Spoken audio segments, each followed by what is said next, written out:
Yes, people, and welcome back to Spurs Kings TV for another edition of Rivals. I have with me my co-host, my brother from another, you know what I'm saying, my brother in arms, I'm right. Levy Spurs. I'm right. Than me, my broski. You good? Bro, I think, yeah, bro, delighted to be back. You know how we're doing. We're cooking. We've got a lot of the rival friends squirming in the background, and I'm here for it, bro. And bro, look, I think it's really good times for our club because if we get it right with the kind of changes that we're seeing, then it, legitly, I was telling someone earlier today, we could see domination in the location, but with our club looking like dominating the league. You know what I'm saying? And that's what we're here for. So yeah, bro, I'm excited. Let's see what the others got. Let's slap up West Ham this weekend so we can just keep it moving. But yeah, delighted to be here, bro. Yeah, man, I agree, man. Listen, there's a lot of change. Spurs, no pun intended. A certain man has left the building. So a lot of fans have a lot of optimism and hope going into the season. But before we go any further and we get into football debates and topics, we've got a few guests here as well, just in the background. So let's bring them on without no further ado. We have Mitch with the Yo, yo, house yo. seat. That's good, Nick. How you What's going on, doing? boys? Did I just hear Deji talk about Tottenham dominating the league? Was that? I didn't Nick, I'm not gonna lie. One, Yeah. I didn't stutter, and two, bro, Hey. it's not your fault, but you guys are not in a position to be questioning anyone or any Hey. other. You know what I'm saying? Cool. These first 3 games has made you forget last season real quick, innit? I don't give a damn about last season, bro. Also, No, on I the can't. show I today, appreciate it. I appreciate such confidence, to be fair. I like it.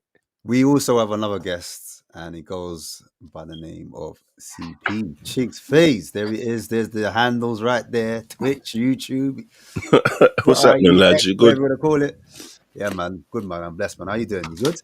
I'm alright, man. Can't complain, man. No, I just woke up about half hour ago, bro. I Oh, is passed it? out today. I'm getting old, man. I conked out in the middle of the day. I hear it. I hear it. Why does it look like you're standing next to a prison bunk bed, bro? What's going on? How'd you? Oh, that's the mic. I was about to say. Oh, yeah. I think what's going on? I'm in the road. I was real confused right then. As in Mitesfield. But yeah, listen, also, we got Olu joining us as well. How you doing, bro? I'm good. How are you? Yeah, I'm blessed, man. But yeah, man, listen, big up to Does the Ollie chat. sound low to you, lot? Yeah, you do sound like quiet. Turn off your mic. How about now? Is Ollie with Vicar? Yeah. Hey, Pastor Ollie. Hey, respect, Pastor Ollie. I didn't even know. Hey. Listen, I'm here to forgive your sins. That's what I'm here to say. Here to spread the gospel. Ash and Deji, I understand you committed massive sins in supporting Spurs, but I'm here to bless you and, actually pause that. That sounds a bit Yeah, sus. don't worry. We'll edit that bit out still. But yeah, how's everyone else doing? Everyone good otherwise, yeah? Yeah? All right, let's get straight into it, man. Wait, I saw a video before we go. I saw a video of Chinks about to get beat up by some chick or something that wants to beat him up. What? Oh. Hey, what happened there, man? You care to elaborate on that? No, we just reacted to content and she just splashed out. And nothing to do with ginger. And nothing to do with no ginger you. No. Ah, cool. We're good. Well, you watch it. Oh, she's rude, isn't it? She was rude. You talking about the light skin thing? You was talking about Carnal. She was talking about Carnal, and you and Kid were reacted. Yeah. I don't want no trouble with her. Boy, her mouth foul, bro. All right, but I might have to watch it later on, man. But yeah, man, listen. I don't know where to start, man, because obviously England played. I don't know if you lot care about that. Obviously, Spurs have got a certain man out the building, and then Michael Owen's been talking a lot, bro. You know what I'm saying? He's saying he's a wonder kid, saying he's the best out. Yeah, So man. I'm He was like, saying he was He the got wonder kid. Ballon d'Or at 17 and 18, bro, which I totally forgot about. So he does have a point. Like, not many young, maybe Lamine Yamal, but you have to be a certain level to win that these days. He knows it's going to be hard for anyone. He wasn't. 17. Weren't he like 22 when he won the Ballon d'Or? Yeah. He won in 2001. Or was he top goal scorer? He was top goal scorer in 17. Yeah. He won, I think, Ballon d'Or in 2001 when they won the six trophies that season. No, it's interesting because obviously he's like, boy, I don't know if the Wonder Kids cut it right about now. You know, there's a few kids coming around the block. There's one from Liverpool, Rio. Obviously, Arsenal got Max. You know what I'm saying? There's a few kids here and there, but he's saying, look, boy, none of them can talk to me. Rooney was there, obviously. He said, I was cut above Rooney. It's a lot going on right now. So do you not agree with that? That's what I want to ask. Do you not agree that was Owen better than Rooney growing up? So, what, 17 and at 17, 18, before he snapped his hamstring, I would say yes, Michael Owen was more impactful on games than Rooney at that age. overall career, not even close. Rooney wins for The me. career thing's not a debate. What he was saying is that 17, 18, none of these men could touch me. And then the only one he said could was R9. No, So that's so all. Like, that's not true. I had a Lexus said in that. 1987. Like, do you know what I mean? But he made a fair point though, because he won back-to-back Premier League golden boots at 17 and 18. Unheard of. I'm trying to Unheard think. of. Okay, let's think. No, let's Wait. What did Jamal? What's Jamal done? Has he done that? Is he done back to back? Not top goal scorer now. Top Yeah, goal but if he scorer goes is- and snatches a Ballon d'Or, then it's conversation over. Facts. No, so let's think about it. So we had Raul. Raul started at 16 at Real Madrid, right? He was scoring goals. Oh, at for them. Real. Yeah, he started at 16 at Real. You've obviously had, like we said, Rooney. There's another striker. R9 started early. Who else? There's a few. Del Piero started really early. I think he was Are we only 17. comparing them to strikers, or are we talking about players across the board in terms of wonder kids? Because if you talk about across the board, you also got Cannavaro started at 17 or 18 at Parma. Like, But wait, what for Arsenal, man? Then when did Saka start? I think it was 18. 18, 17, 18. But 17, 18 is really 18. 18 is really when he started actually Well, playing. he proper can't matches. he can't talk to much. No No way. no He way, can't. no way. He's nowhere near, innit? No, He started at at that left back. age. At that age, no way. Yeah. Oh yeah, Messi as well, of course. Yeah, Messi was 17, innit? Yeah. This is probably left field, yeah. Do you lot think strikers are easier position to play than some others on the pitch? Because you've got one job theoretically of putting the ball in the net. So talking about who's better than who, It's tough. because you know what made me thought It's this. hard. You see the Rooney debate. There's no way you're telling me Owen's anywhere near a footballer like Rooney. There's No, not as a complete player. Any not even age. close. At any age, striker, cool, which is I think is an easier feat. But Yeah. I don't know, because the midfield, it depends what you got to do. If you're a number 10, like your job is to create, and score goals. But if you're a number 9, your job is to put the ball in the back of the net, and apparently that's the hardest job to do in football. So I don't know. They say it's the hardest, but I think I agree with FaZe. You know, if you're thinking about football, the heaviest demand is on the midfielders. It depends what type of midfielder as well. Yeah, but even if you're in the 10, you're required to defend and attack. For me, that's hard. Striker, he's got a point. Your top. Well, Your job is striker, you defend from the front, no? Hmm? Striker, you defend from the front. not really, because did you watch that David Moyes video? He starts the press, but he never wins the ball. It's the second, third, and you're fourth right. person. No, that you have wins you right. the ball. The hardest position, man, is left back and right back. What are you talking about, man? I mean, the most demanding. Olu definitely played left back. He definitely played full back. He was Man, the like only Lauren. right-footed left back in the world. I'm actually left-footed, actually. Swear. Yeah, naturally left-footed. But I'll tell you this, before we continue, randomly. Yeah. So I grew up in Nigeria, yeah? I was left-footed. Yeah, I was left-footed. My cousin said to me, no football player can make it left-footed, so you got to learn to play with your right foot. So I learned to play with my right foot.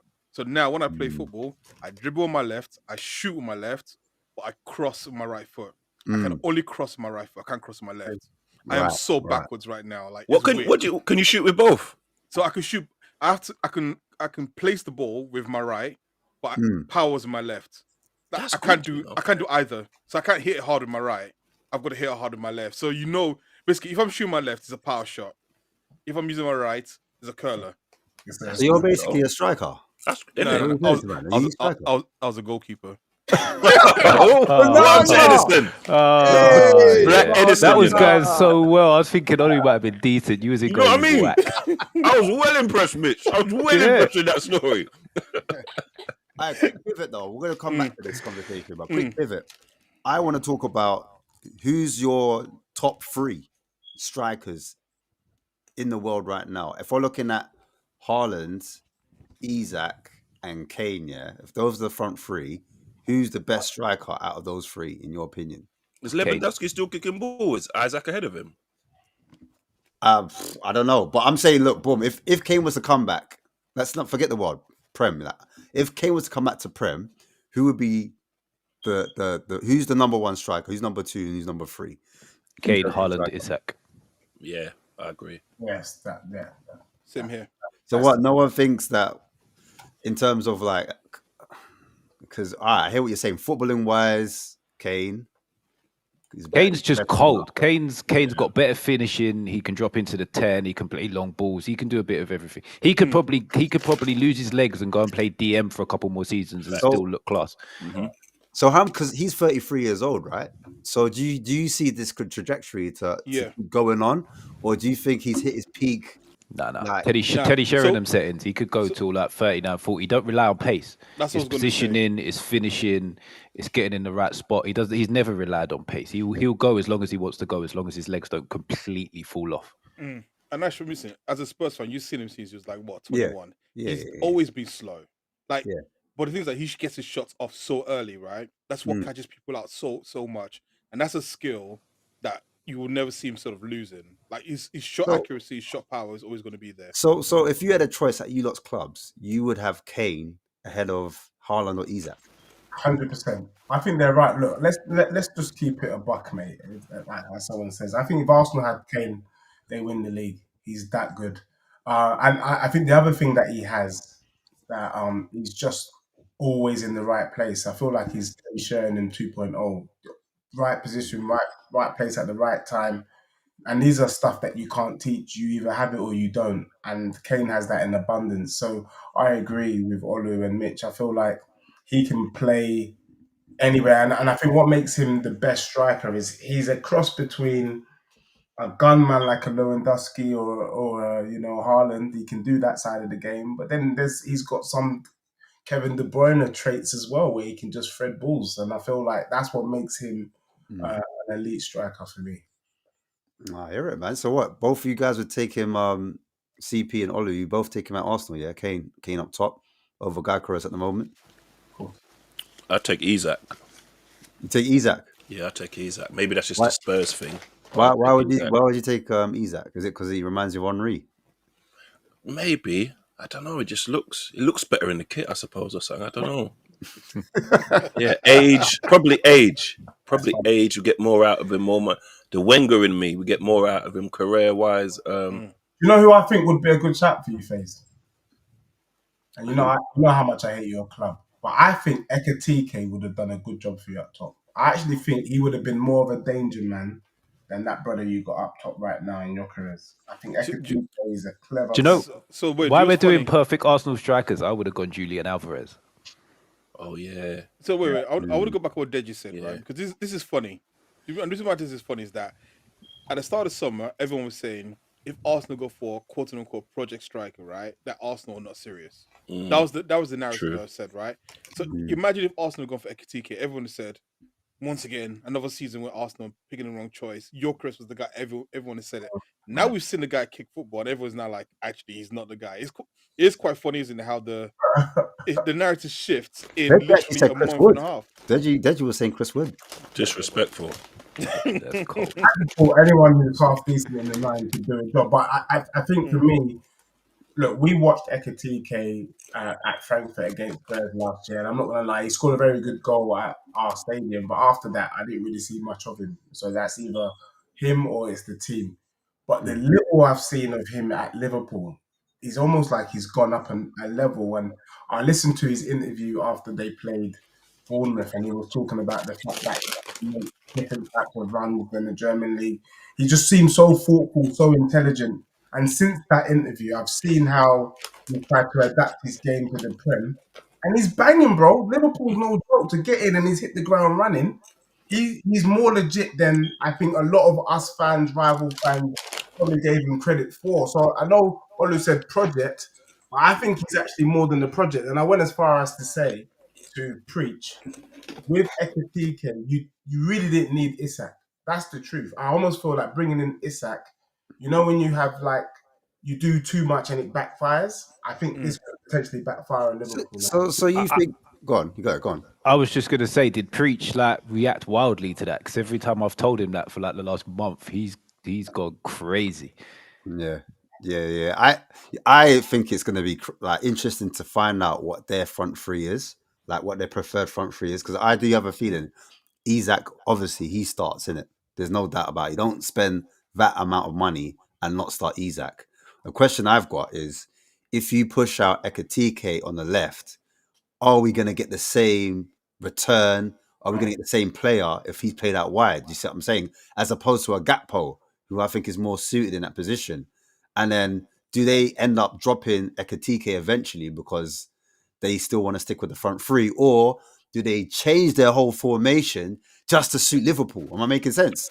They did it against us second half when they realised, right, Martinelli's not doing nothing. They went man for man at the back and played like a 3-5, like a 3-5-2 or something like that. So they're slowly kind of transitioning into that at times already, realistically, I think.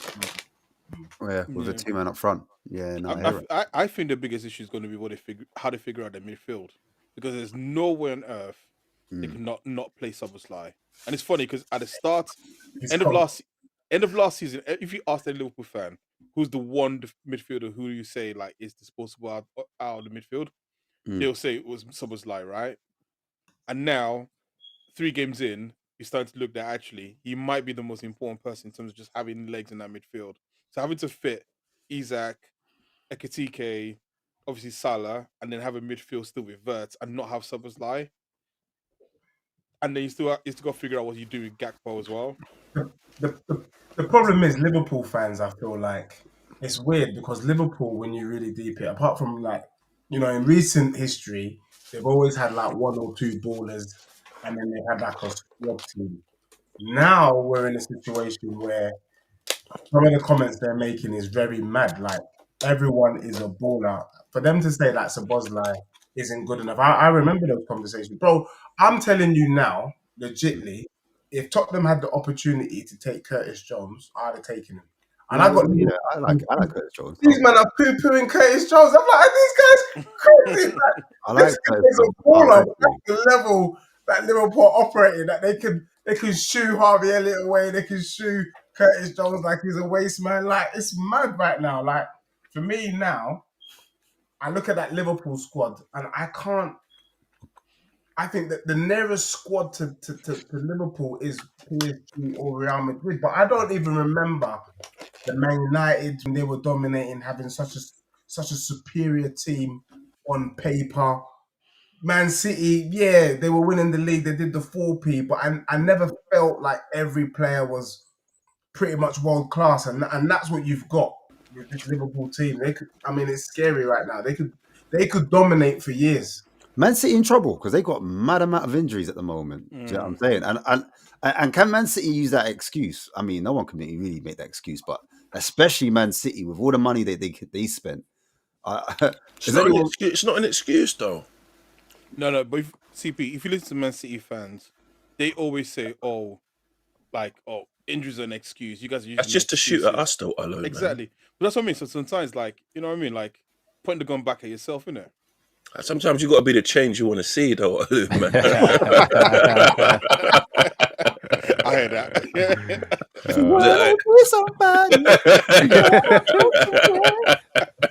I feel like it is, bro. I respect it because I egg Stefan on because he does that all the time. Yeah, he lives in that role. But they do it to us. Yeah, it's meant to be coming, but we'll see, innit? Yeah, but yeah. Do you not really think Liverpool got Galacticos? I do, bro. Like, if you name their team, look, even like Liverpool fans were trying to poo-poo Gakpo like he weren't like some bad man. The Gakpo is like one of the main guys' names in that Netherlands team. You got Salah, you got Isak, PK. Salah is that, yeah, definitely. Boslai, McAllister. Boslai's not up there yet, man. Gravenberch. Nah, man. Really? They had a good season. I think these men are bad men, to be honest. But they're all good players, level. But they're not like world. Yeah, like, Isak and Salah, it's Van Dijk and. So what we saying about Wirtz then? Wirtz is still so unproven though, man. So unproven. Do you reckon? So you don't think Wirtz can get to that level where you're like, all right, cool. He could, but I think he's well away they from were saying Wirtz and Musiala, whatever you call him, for Bayern Munich. They're meant to be like that. You know what I'm saying? Neck and neck, pause. But yeah, they're meant to be at a certain level. So are you rating? But Ash, at one point, Sancho was the best winger in the world, according to him playing in Borussia Dortmund, right? I hear it. Sometimes we just have to wait and see if they can replicate that. It started already. Jesus So Christ. what Deji was saying about Ekatike coming over and looking bad from the off, Wirtz has come over and just not looked good at all in his first 3 games for Liverpool. Yeah, like it's the same thing, just from a slightly different angle. You can't say, well, Wirtz has been proved to be a bad boy, so he's a bad boy, and Ekatike is on the come up, but now he's had 3 good games, he's now certified. But do you think then, like for Simmons, for Wirtz, because he's playing in the 10, and compared to where he was at Bayer Leverkusen, I think Xavi played him like just off the left. But at Liverpool, he's been asked to kind of maraude wherever. And sometimes when you play in the 10 and you're going towards the right, you've seen it with Eze with England, innit? Like Eze doesn't look, for me, comfortable as a right 10. When he was in that right 10 role, I was like, who's that guy? Do you understand? Yeah. And I'm seeing Wirtz float over to the right and look unfamiliar. And I'm saying, maybe if he was playing off the left and then he kind of, drifted into the center, he would look more natural. And I think in that position, that's what's kind of affected him. Maybe I'm making excuses for him. I don't know, innit? But I think you're spot on, because if you're playing just off the left, it's the right back that's trying to keep an eye on you, or maybe the right 8. Yes, correct. But when you're playing directly in a 10, it's the 6. And most of the 6s in the Premier League are monsters these days. Yeah. These guys are they're just following you everywhere with ease. So it's hard to get in his space, and he thrives in space. And he's a child. He's so small that he just gets moved off the ball. So how do you not think Xavi Simmons is going to do then? Because he's a similar mold kind of player. I think he's built slightly better for the Premier League. Okay. He looks like he's like a stronger build than what Wirtz is. So when it actually gets to the point of trying to hold people off, he's already got the physical attributes for it. Whereas Wirtz has got a long way to go for that, I feel. Fair enough. Deji, what do you think, man? You agree or what? Yeah, no, I fully agree. You're excited to see Xavi Simmons. Obviously, he's got his first game. Yeah. West Ham. I think, Simmons is his favorite position is the 10. He said that. He's also coming in to be the main man, and I think he's got a personality thing. So it's less about the football, but more about the opportunity that we're presenting to him. But I do feel like Simmons in a Spurs team will probably do better than Wirtz in a Liverpool team, simply because the pressure is different. We're going to give Simmons time and the main man. Wirtz is like everyone was judging him for the price tag and for the and because of that pressure, you didn't even see in his game, like he's feeling like he's got to do extra to be on the pitch. It's the maddest thing. Like, just be yourself. But he can't be himself because he knows there's so many gunmen ready to take his spot and that's probably why. So once he's settled and he's been reassured, I think we'll see. I mean, he's shown touches. He just hasn't been able to do much. But that also shows how tough the Premier League is. It's no joke. I was gonna say as well, right? Like when you think about it, the Bournemouth game was a bit of one that we didn't expect, right? But that was like a welcome to the Premier League in terms of just pure pace and power, right? And then he had to go and play against Newcastle, what was going to be It was going to be a fiery game. Then he played against Arsenal as well, against like a physical midfield. Like, if you look at Simmons is playing West Ham. That's like the perfect game to play your first game in the Premier League and settle into, because West Ham they're useless basically, right? In comparison to some of that. Wirtz is finding out in real time right now why the Premier League is a physical league, why it is difficult. And I know people say we overrate the Premier League, but the proof's in the pudding. If you come in and the first 3 games you get in is teams that are going to run at you, you better sink or swim. And right now, for the hype that people have given him in terms of coming into the league, he ain't shown it. He ain't shown it. 100 and what? What was it, 120? Yeah, but even in and around. He had people saying that he's the best 10 in the league, right? I didn't buy it. And he's going to be better. Oh, he's going to be better than Cole Palmer and so on and so forth. It's like, he hasn't kicked the ball in the Premier League yet for us to say that. Here's a question, Yoms. Pick up Yoms is just coming in as well. Who's going to score more as a 10? Cunha or Wirtz? Who's your money on? Cunha. I don't know. I would say Cunha, but I don't know. I don't know. I don't know if Wirtz is that goal scoring 10 though, if that makes sense. Because there's different types of 10s in it. Like, you can get, like, Cunha wants to get the goals as well. Do you get what I'm saying? But I think Wirtz is more of a creative 10. Like, if who's going to get more assists, on paper, who's going to get goals on paper? It should be Cunha, innit? But can I just say, tambourine on the microphone? It's mad. I'll be real. Let me mute and see if it's me. Hold on. I think for me personally, Cunha is probably one of the best 10s, if not the best 10 in the Prem, because you just got to think about it logically. In the top 6, he improves every team, including Liverpool, because he's gonna bang, he's gonna dominate the space, and I feel like he took a sideward step in going to Manchester United, to be honest with you, because we're not really going to get to see the real Cunha in one of the dustiest teams I've ever seen in my life. But fair play to him. Do you know what I mean? Had he been at Spurs, had he been at Arsenal, you're talking major moves. But look what he done at Wolves. It's almost like Spurs finished above United, isn't it? Almost. But look what he done at Wolves, though, Yoms. We're not about to have this media battle, man. The battle of the battle of the bastards from Game of Thrones. What the hell's going on here? Let's say Theon Greyjoy. I finished 15th. I finished 17th. We want trophy. That's Olu, it's almost like you've won the Premier League more recently than us, isn't it? But anyway, that was pain. Hurt people. That's not right. I know I'm hurt. I'm hurt. I need the soldier boy. You know when you're playing, you look at the first thing you do, because it tells you like you're being added to the stage and that, and then the first thing you do is see the other names on there. Yep. First name on there was Deji. I was like, it's gonna be a long night. Long night, you know. Well, he started with Spurs are taking over the league. They're gonna dominate the Premier League. You know, that was his entering point. I was like, raw. Is that because Levy's gone, or because Levy's? Well, ask Deji. What you tell me? Yeah, I mean, bro, look. First and foremost, we have to give props to where props. Look at Preacher's face. He can't believe he just heard that. Yeah, just dumbfounded. No. He wants to react, but he hasn't got the words. He's got a yachting behind him. He knows one, and he's got every right to go out. He's got every right to go out. But the truth of the matter is, I feel like it's a little bit like Arsenal. You know, Arteta.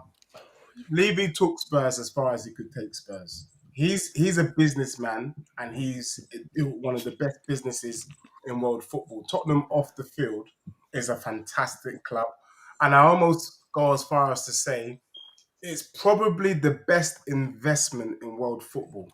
For example, Olu, you no doubt agree, because being a Nigerian, I also know that you're a mathematician. Let me do the numbers for you real quick. Arsenal is worth 3.4 billion. Bearing in mind, they've picked up 3 Premier League titles as well. So that also adds weight to the value. Spurs is worth 3.3 billion and we ain't won no Prem. So if we were... Deji, that's because you got a go-kart, that's why. No, I'm just saying. I'm just saying. So, but if Tottenham wins the Prem, we almost double in value. It's that's like saying if you say stop doing concerts there, then you lose money. No, but I'm just saying. So, big up Forest Fan TV. Investment wise, yeah.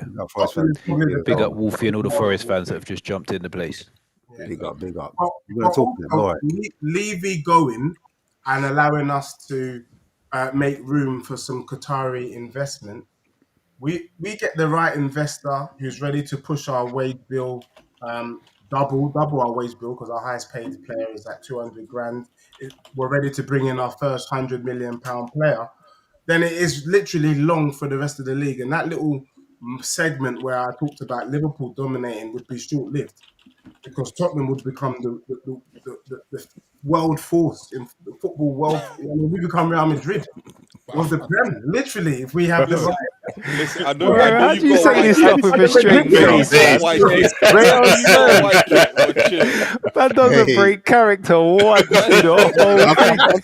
Real Madrid, he doesn't even giggle halfway through. Real Madrid, bro. He didn't say Valencia. He didn't say AC Milan. He said. So what? Hey, Deji, how long do you think that? Into the chat GPT, and he's gone, how can I be the biggest troll? And right now, script, bro. He can't believe it when he's Real Madrid. Yoms, I don't blame you, and a lot of fans like yourself are quite threatening. Do you not remember that interview? Yeah, but he goes like, "I get my fashion from Italy." He goes, "Where? Madrid."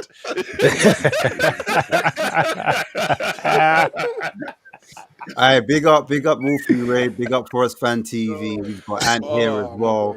He's right on cue because obviously we're talking about Spurs takeovers.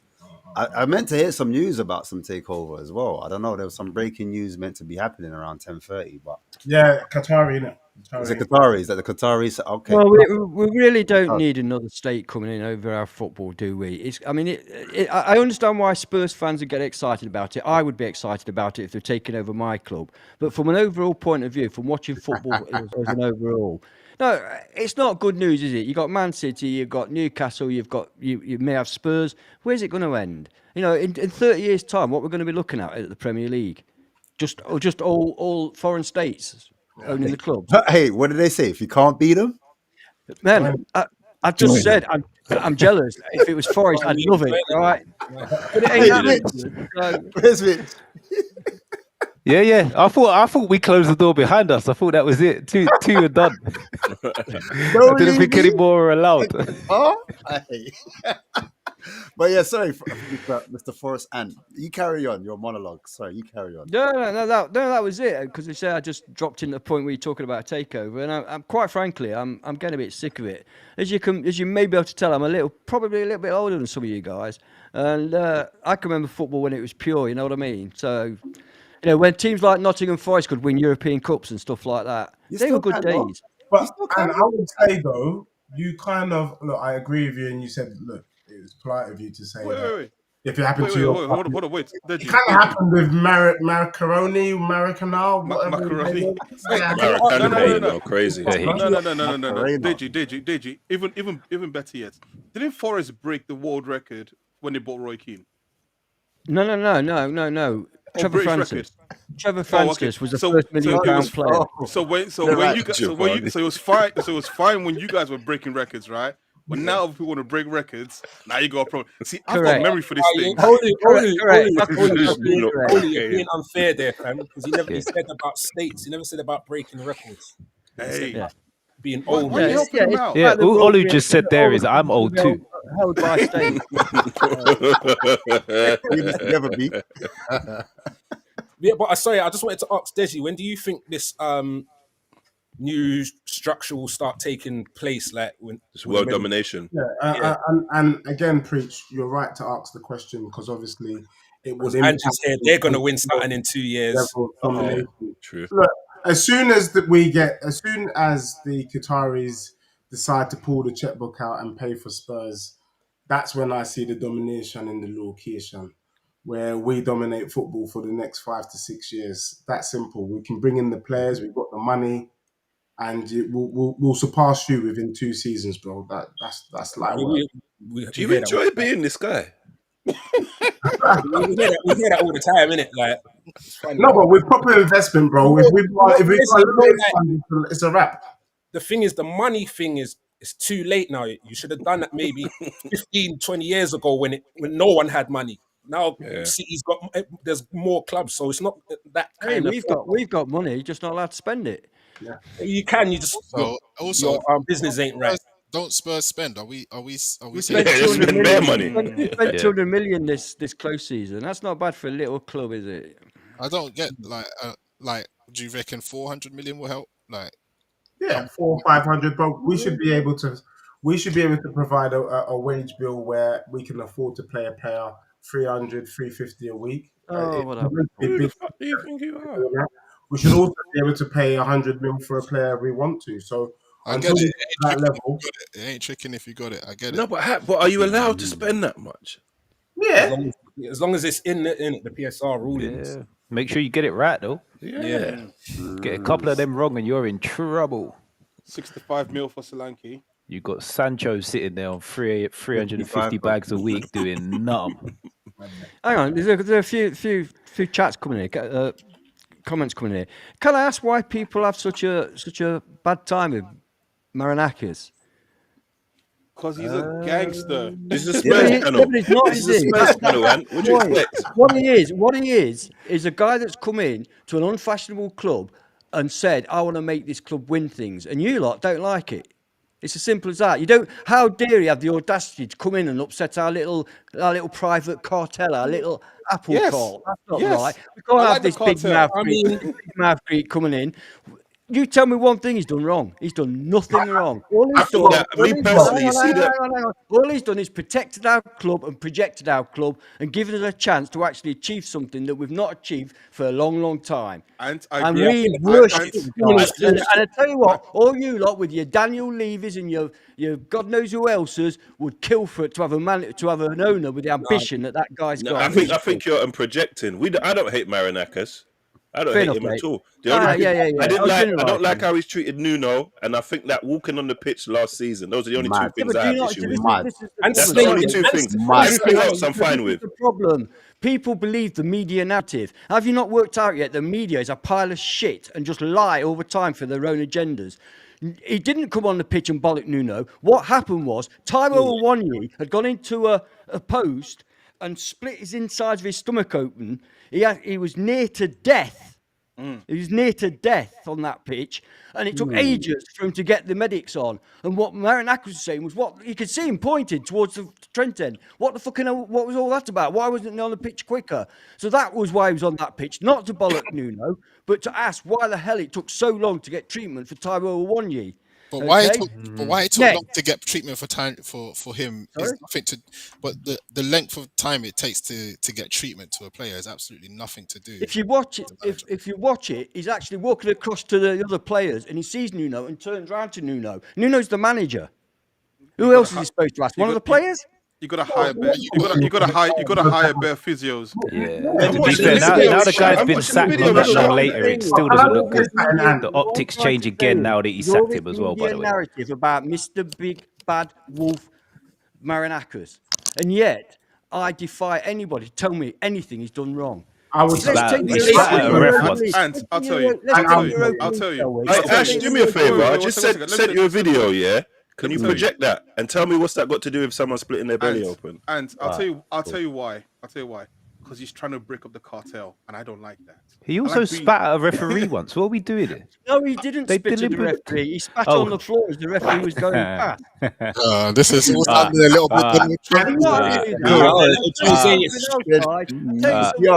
That fucking referee deserved being spat at. Well, that's exactly why we know we spat at him. That's why. Was it make a quick statement to Ant? Ant, look.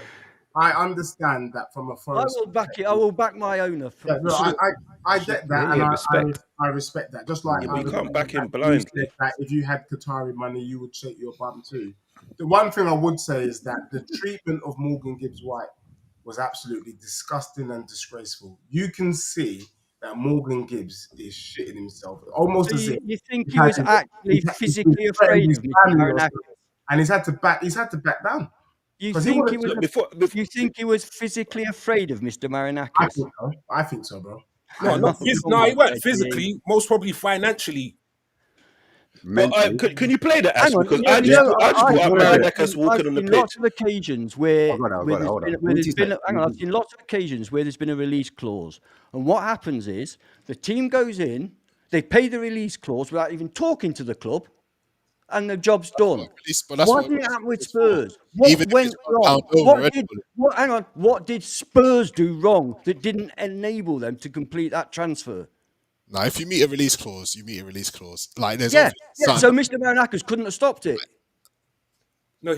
Come on, let's be realistic, shall we? Let's be realistic. Let's think about it. He couldn't have stopped it. He used the technicality, didn't he? Because regardless, but if you use the technicality, that's what you want from your owner. You want your owner to keep your best players, don't you? Yeah, but then don't put a release. Or do you want to be like a West Ham and give them away? You also want players that want to play for the back. This is about an injury and medics. And he comes back. Look, so what's this? What the fucking hell went off with Taiwo? And start walking towards the other end. You're saying, what the fucking hell went off with Taiwo? Yeah. And then he's gone after and saying that about... I think you're being in denial, personally. What do you think? Hang on, then. What do you think he's saying then? So he's shouting at Nuno because the medics ain't on the pitch quick enough.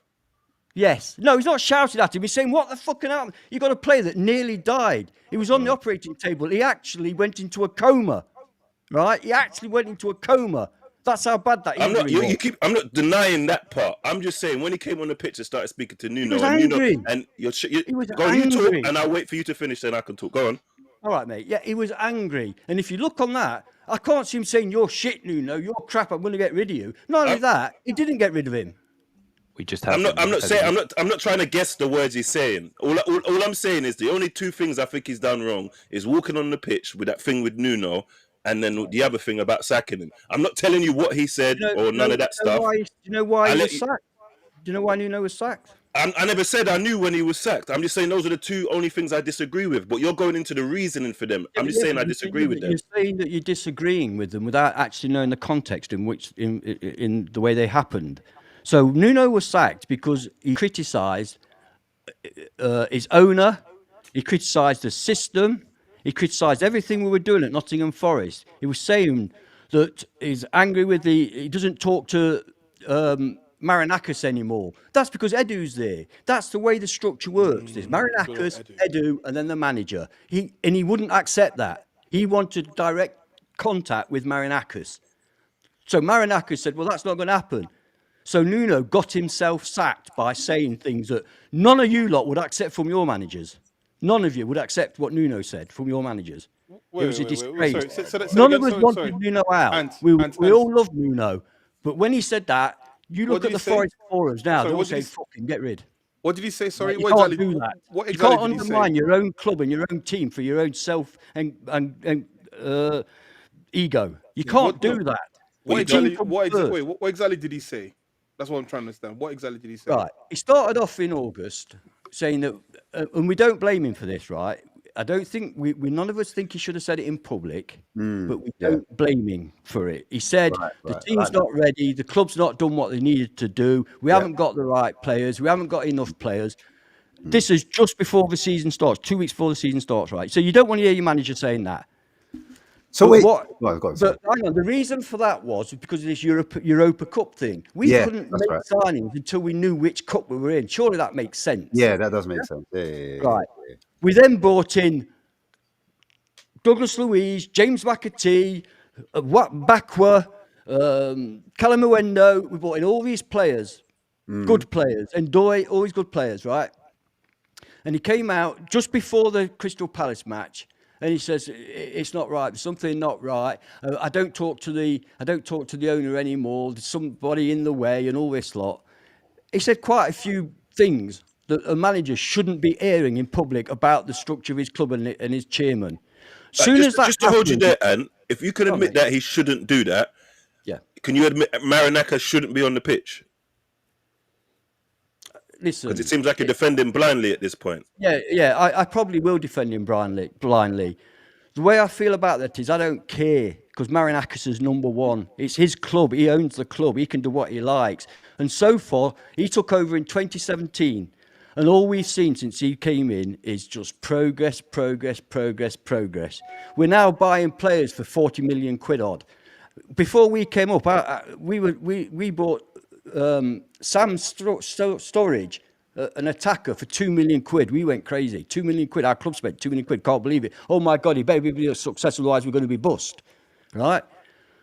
That's where we were. And where we are now is down to Mr. Marinakis. Let's be honest. All right. Can I ask a question now? Because what you said was interesting. He said it's his club. He can do whatever he wants, right? Isn't this the flip? Like, look at the United.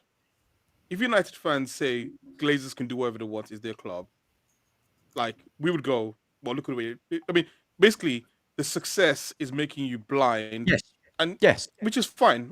I actually like the fact that you're saying that, because I think that's truthful. The success is making you blind, but you can also see from the other side. We could just say if it flips, and let's say things go wrong. Let's say what's called Ange isn't the right guy, and you guys drop. He's not the right guy. Right. Okay. Fine.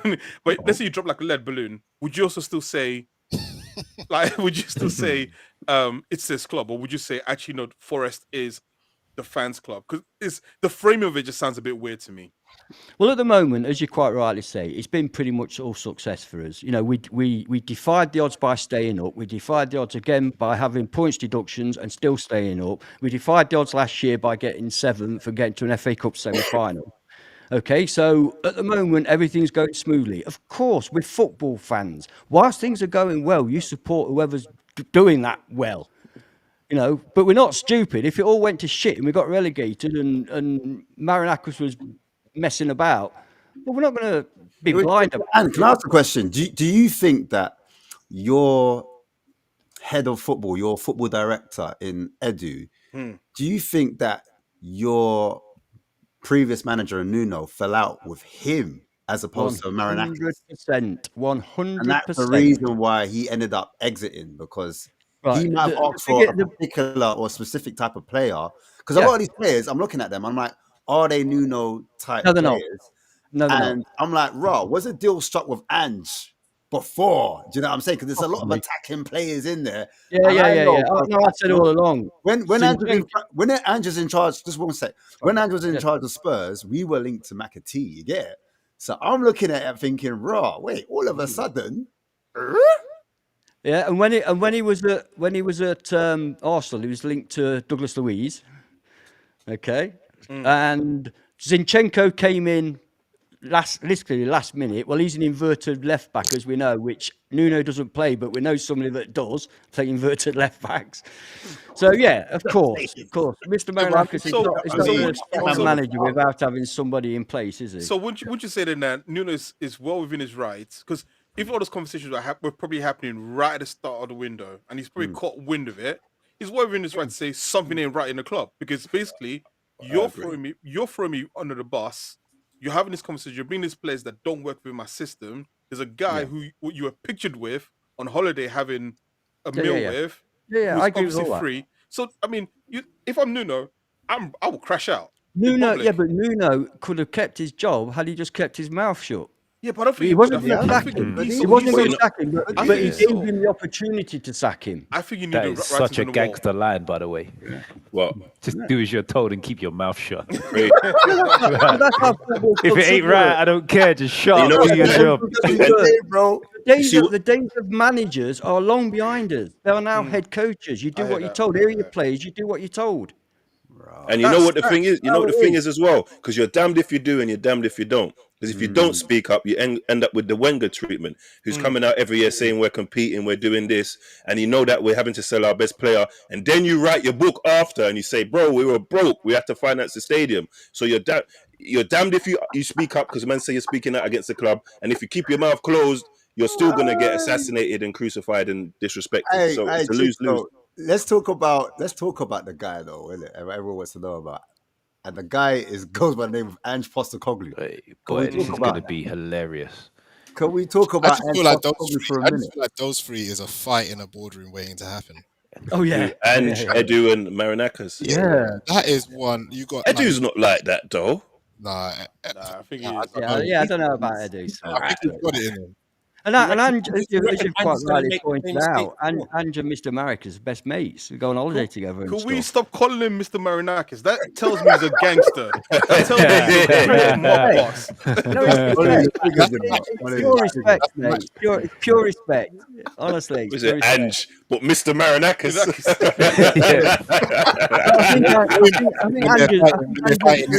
And they have to call them your I think Ange's brief is very simple. You win Europa Cup this year or you're gone. Your Excellency. As simple as that. Because he cannot possibly have brought him in to get us a good league position. Now, can he? Let's be honest. That ain't. What about you lot have had? Yeah, do you know what I mean? But so sorry to interject here. So you don't think, because me personally, last season I couldn't stop focusing on the amount of goals that Ange scored, and I was of the thought that let in. Pardon? Not the amount that got let in. Yeah, bingo. So, but here we go. Remember Wenger came in and he inherited a great defense from George Graham. So yeah. I think Nuno's arranged a great defense. I think if he just leaves the back half of the pitch alone and figures out the front, I think they're onto something personally. The problem's going to be is the back half of the pitch is going to be on the halfway line. That's the thing. I was just saying. Milinkovic turns like milk. I'm sure you'll agree.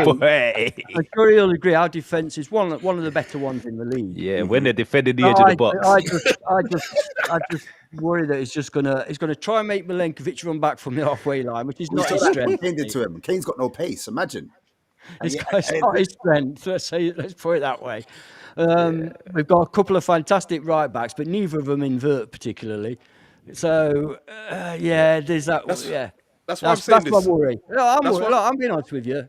I think he's a cup manager, and we may do okay in Europa League. To be fair to Andrew, he showed in the last spell, the last couple of months at Spurs that he can switch it up though. It surprised me actually in Europa Cup for the last couple of months. Yeah, I think against Frankfurt and against Man United, it's not difficult against Man United, but he did show he could actually put a defensive display in.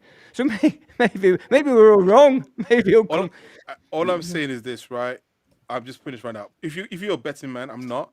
Just put money on Gyökeres hat trick because you're gonna put that team on the halfway line against a guy who just wants to run in behind you. He's gonna get a hat trick. I think he'll show some respect to our club and our defence, and I'm hoping he goes more for the Europa League kind of defending rather than the Premier League kind of defending. That's what I'm hoping. But also, one thing I want to mention, Deji, I'll bring you in as well. The backroom staff of Nuno have completely gone. And when Spurs had Nuno, we never had his backroom staff. Man had his backroom staff, but Ange has brought along with him. He's brought the brother from Aston Villa. What's his name? I forgot his name, man. He's basically got our back staff, which is quite inexperienced. He's brought them over to Nottingham Forest. Do you know what I mean? Do you think, Deji, that he's going to adopt, or they've learned from last season, they're going to adopt and attempt to adapt for Forest? Or do you think they're going to go gun-ho from game one? Yeah, look. From someone who spent 2 seasons with Ange Postecoglou, and let me help you out. You guys are finished. So all that good work that Marinakis has done is going to be undone by Postecoglou in 2 seasons. And let me explain why. The reason why he had to adapt in Europe, he was under pressure. Spurs had lost record amount of L's last season, and he would have gone down as a laughingstock if he didn't pull this Europa League out the bag. And lucky for him, he was able to do it. But for me, the indication that Ange is a madman who doesn't change. You've just won the Europa League. There's a good feeling around the club. Our last home game of the season is at home. We just had a parade of 250,000 people on the street. Why don't you show Levy? Why don't you show the Spurs fans that you've learned your lesson, you got in by the skin of your teeth, and you're going to show us what season 3 could look like? Well, he did show us what season 3 was going to look like. It looked a lot like season 1. High line for life, and we got slapped 4-1 by Brighton. So he's not changing. What he's going to do is bring that same method because he won with Spurs. That's his argument. So even now, he's even more buoyed up to say, you know what, I'm going to do the same thing. The difference is Nottingham Forest doesn't have the players, and Nottingham Forest will lose a lot of money and their status in the Prem for... Oh, you think they're going to get relegated? But what's their injury records like? Did they... Because, as long as if they got the players fit, then you can do it, no? We're worried about Ange's record with injuries. It's not very good, is it? And our record with injuries last season was really, really good. So that is a major concern that I have. And I've seen today already he's brought in all his backroom staff, which is not what I wanted. Because we had a steady ship, We had a steady ship. So it is a concern. Of course it is. I'm definitely concerned. It's going to be fun, though. It's going to be fucking fun. It'll be fun. It'll be fun. Don't be concerned, man. In 2 seasons, you're gonna have a trophy. No, but listen, preach. The hamstrings. The hamstrings are going to look like... Not Ricky. Not Ricky.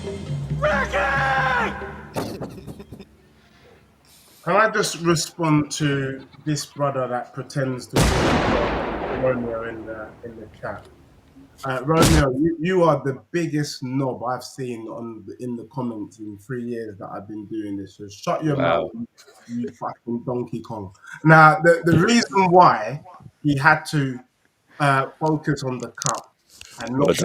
Well done, Romeo. He would have been done out here. That's the truth, bro. So if you want to lie to yourself, you keep lying to yourself, but you're a knob. Sorry, guys. You're not supposed to let them rat on you, Dej, man. I'm not even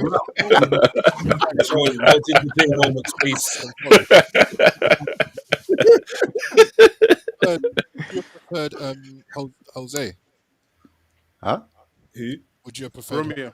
Oh, Jose. Oh, Mourinho. Yeah. Mourinho. Not at Forest. Yeah, and would you prefer Mourinho, Jose? Or would you like? Angie is the one manager in the world I'd prefer over. Sorry, Mourinho is the one manager in the world I'd prefer less than Ange.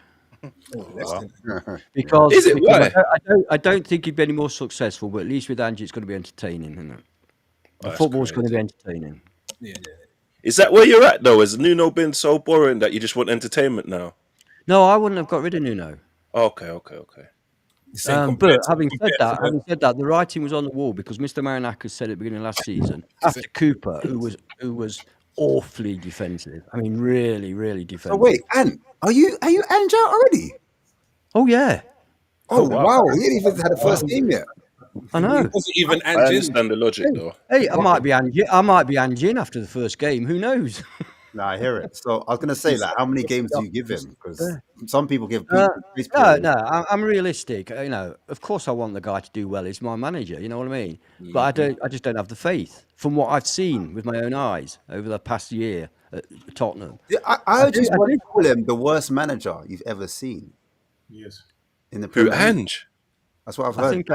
I think I did say that. Yeah, He's better than Southgate. He is terrible. he is better than Southgate. But has Southgate been in the Prem? Yeah, with Borough, isn't it? Unfortunately. Borough. Okay. Terrible. Second after Southgate then. Why does nobody rate Mourinho? I think he's done. I think he's done. I just think he's I loved it. I loved him when he was in his His style of football can't survive in the Prem now. Mourinho is literally Nokia. Say that again. He's literally Nokia. Oh, gee. Why is he so? See, since Pep's came, I think Mourinho's one of the best managers in our lifetime. Yeah, He has been. Yeah, I don't think he's got it anymore. Face and all of that. It was one of the best phones of our lifetime. But then, Oh jeez. Oh wow. you have to keep up in it.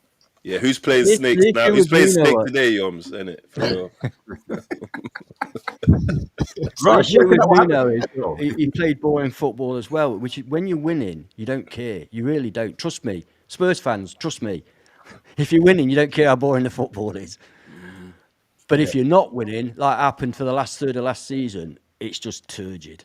And a lot of people were starting to question Nuno's methods. You know, it's not good. When you're seeing your team defend all the time. But what happens if you play exciting football and lose? Well, this Bingo. is the gamble. This is the gamble, isn't it? I'd rather have a winning team that plays boring football than a boring team that plays winning football than an attractive team that loses all the time. I think surely as football fans would all say that, wouldn't we? Yeah, man. Because I'm an Arsenal fan. I've gone through years of playing lovely football and getting bullied, called naive, and stuff like that. And then now we turn into the other guys. We're Stoke. It's just, everybody just finds a way to discredit you. At any given moment. When we were beating Liverpool at Anfield last season, we didn't give a shit how defensive we might have been. You know what I mean? I think there's only certain clubs in the world that do actually care, right? So, like, you look at Mourinho went to Real Madrid, won, and then fired after the year after winning because they said he won, but he won boring. Yeah, I mean, there's only certain clubs like in the world that actually care, but then I don't think it's boring as well. He said stupid things like we'll lose to Barca and beat everyone else. Like you can't admit to losing to Barca at Real Madrid ever. Why not? Oh, if you win the league, you say what you want. That's like you lot. That's like you saying we'll lose to Spurs and beat everyone else. It's like I know Spurs ain't on that level, but I'm just saying your rival. You get me? Did he do? But Did in he that win? scenario, Did he if actually Arsenal win? win the league, if Arsenal win the league in that scenario, I bet most Arsenal fans take it. That's what I'm trying to say. Real Madrid versus Barcelona. It don't matter who's winning things. You can't say those things about each other. Look at Figo when he swapped over. You can't do those things. Remember that? That's dangerous, bro. That's dangerous. He lost the fans then. The fans was complaining when he said that anyway. Hey, does anyone think that Ange can win a trophy this season, or will he last as long this season to see season number 2? Will Marinakis have enough patience? Because he seems like he's got less patience. He's very fiery, He brought him in to do a specific job. He wants to win. He's a winner, mate. He wants I'll be to honest. win. He's picked the wrong guy. Before I leave, I'll be honest. I feel like when Postecoglou came into the Prem, you could almost argue that the first 10 games he had the surprise factor. There is no surprise factor this time round. You know exactly how he is going to play. He doesn't change. Arsenal know that they could exploit Nottingham Forest because you're going to have your centre-backs on the halfway line. You're going to invert your fullbacks. That's guaranteed. You're so disingenuous. You're so disingenuous, you know, Deji. You are so disingenuous. Bro, this time last season, you didn't hear like... Preach. Boy, the guy was so cold. He was betting me money. He bet me money that Spurs would finish above Arsenal. That's how confident he was. Now he's saying it's a surprise. I can't believe this guy. I'm not going to lie. Last season was one of the roughest seasons. And taking accountability, saying it was so crazy. Bro, I can't believe it. We played it when we lost. It's like, yeah, but we played better and all this stuff. I was the bro. Listen, I was naive. Shakes. I would tune into Deji just to hear a new rap every week. Every week, a new rap. This guy was freestyling like, you know, 8 Mile. You know Eminem 8 Mile. At one point, this guy was 8 miling it, man. Put your motherfucking hands up for like. Everybody from the 313. I do live in the trailer. I do live in my mom. I've never seen someone rap so much in my life. Jesus Christ. Wicked. He was talking so wicked. I love to see you fast, bro. Like, what can we say in it? You know what I mean? You're up 1 minute, the next minute. And then he starts the stream saying Spurs are going to be Real Madrid now.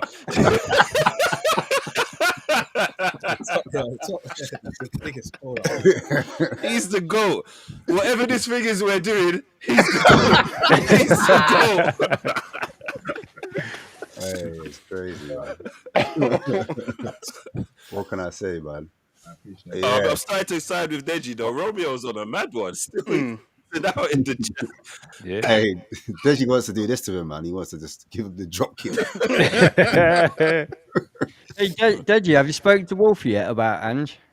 Yeah, he's obviously very delighted to have him. Yeah. I mean, he's you know what? The longer he's had time to think about it, I think at first he wasn't thrilled, but now he's starting to chat some absolute nonsense. Like he thinks legitimately that Ange can actually win Nottingham Forest a trophy in the second season. And personally, I can't see it. If you want to go through what us Spurs fans went through last season, you got to think we only beat United 1-0 in that final. It could have easily have gone the other way and would be. Yeah. It's a Russian roulette game. Is that the lowest quality European final there's ever been? Awful. Oh my god. The only one worse than it was Juventus against AC Milan in 2003. You remember that at Old Trafford? That was awful. That was a bad. But I meant lowest quality teams, because those teams had quality in them. It was just a shite match. That's true. The actual skill level and quality level of those two teams was. But also, do you know what's funny? We also forget that Mickey van der Ven actually cleared the ball off the line. Yeah. Well, we don't forget, but yeah. No, but I'm saying what I'm saying is when we framed the final, like United could easily have scored as well in terms of they had that one chance. They had chances, yeah, they had chances. Let them away. It was 50. Sorry, I saw you there. My bad, Yoms. Sorry, Yoms. We had Onana. He's gone now, to be fair. He's actually left. Man. I know I drove him to the airport, bro. I swear he punched the Cameroon fan as well. Yeah. He can't punch anything, bro. Well, he slightly caressed the Cameroon fan's face, bro. He couldn't have punched him, no way. I went to hug him in it. I want to pour some liquor off my homie Onana, man. Yeah, man. Listen, man, he did so much for us, man. He done wonders. Forrest Ant, I keep calling you Forrest Ant, but Ant, do you think that I forgot my point now. Does Chris Wood perform the same way? Do you reckon? Does he improve in this particular system? Has any players improved? Do you reckon? Will Ange improve any players in your opinion?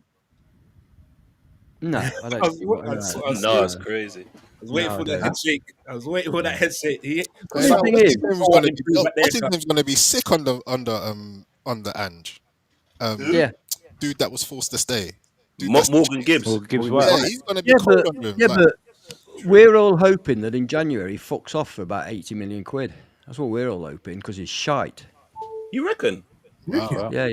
Perhaps shite's a bit strong. I've had a few wines, as you may tell. Is it because he wanted to leave? No. It's Mr. Flicks and Tricks, man. He loses the ball on the edge of his own. I remember last time. You rate Anderson more. You rate Anderson more. Anderson is £100 million player. I prefer Anderson. I want Anderson. That's If Tottenham had a choice between Gibbs White and Anderson, they would be insane to take Gibbs White. Wait, was that Anderson Newcastle? is so good. Yeah, He cost a lot of money though. He cost us he a net of 13 million quid. So you know. Wait, was he said net? I know, right? Said net. Because we bought him for 35 mil, and then we sold Newcastle, our third choice goalkeeper, Vladimos, for 22 million. So you paid 35 mil. Let's not skirt around it. That was part of the deal. That's like me saying we bought Volta for 62 mil, but we sold 8 other players that made 62 mil. So net didn't spend nothing. We bought Volta We paid 35 mil. Newcastle. There's a direct deal between Forest and Newcastle. Vladimos was worth 0. I mean, they got rid of him already. He's gone on loan already. Will you not buy something? I would have mentioned that player. Huh? I would have mentioned that player, Volta-Maida. Who? Volta-Maida. New £62 million striker. I've never seen a YouTube compilation. Oh, the Newcastle guy. Sorry. Yeah, I mean, Have a look at Medaway case. Have a look at at Medaway case, Dej. They will see one that's much worse. But he only cost minus 63 million net, though. So yeah, exactly true. All right, bro. You see what I'm saying? We know. All right, and so we're brilliant at selling Vladimos for 22 million. Then, whichever way you want to look at it. And you said like 4 different pronunciation of this guy's name. What is his real name? I've already mentioned about the wine. No, but serious question, Ant. Do you think you'll buy some players in January off Spurs? Because we need a few players that, you know. Well, are you framing this question like he's poor? Who have you got for sale? You know, I mean, you might want to take. I don't know. Some fans might hate me for this, but would you consider Johnson back? Or Andrew's definitely coming for Johnson. Andrew's definitely coming for Johnson. ripped you off for Johnson. Although he's going back. He's Jordan Fred from Nottingham. But how is he your top scorer when he's rubbish? I don't get it. Well, why are you taking him then? That's what I'm asking. Why are you not taking him then? That's a good deal. We've got better than Johnson. Backwar's better than Johnson. Hutchinson's better than Johnson. Wow. Well, I saw Johnson growing up. Listen, we love him because he's a Forest boy, but we don't want him back. We don't want him back. And we absolutely danced through the streets of Nottingham when we got 47 million off you guys for him. Yeah, I hear it. He does have fans in the Forest fan base, but you get them. And he does it in the Spurs fan base as well. He's got lots of Spurs fans because he scored that winning goal as well.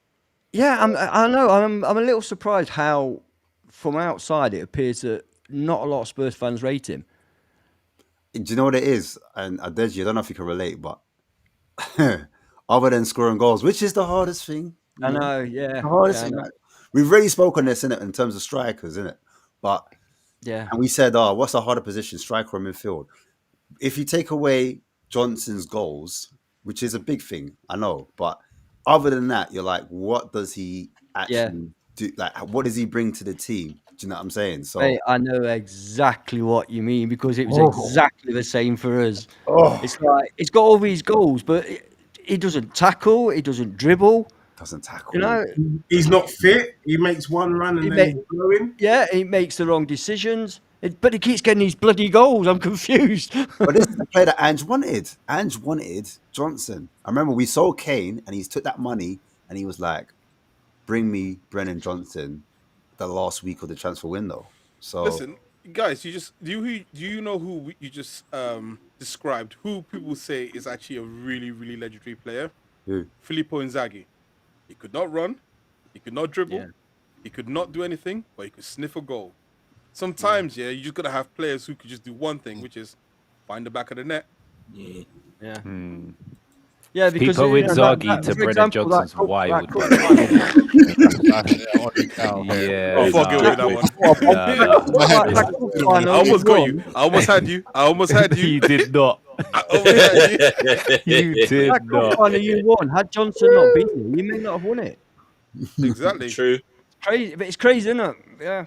I mean, we've got Chris Wood, who everybody describes as a planker Wood, but he scores a lot of goals. Very Yeah, true. he does. He 20 does. league goals last season. And, you He know, was a plank of wood. I Correct. don't know what you guys did to him, mate. He was a plank of wood, honestly. No one wanted- Conversion rate's crazy though, isn't it? That's what it was, bro. yeah, its conversion rate is one of the best in Europe. Literally, his I conversion can rate. tell you now, I mate, want him.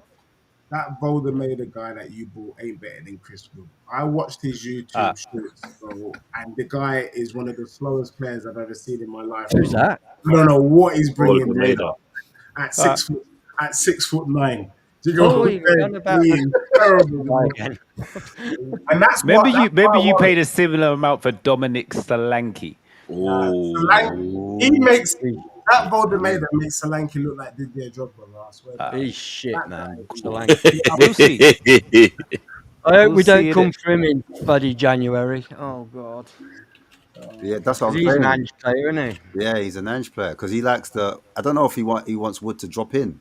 Whoa! Yeah. Whoa! No, Whoa! Yeah, well, that's it. Wood is perfect for Ange. He's a perfect Solanke, similar player to Solanke, except he's better. Wood is better than Solanke. Interesting. He's more reliable for scoring goals. I was That about is to for say sure. something so wild there. Wood is better. It's crazy. Isn't it? I was about to say something so wild. You don't think the Wood is Caught better than myself. Solanke? No, you're right. I can't say it as a Rastafari though, but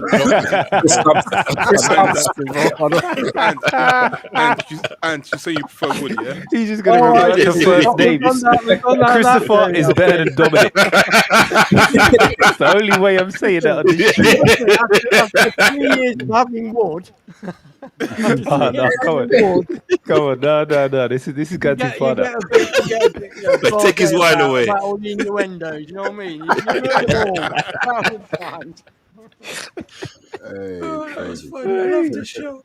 I love the show.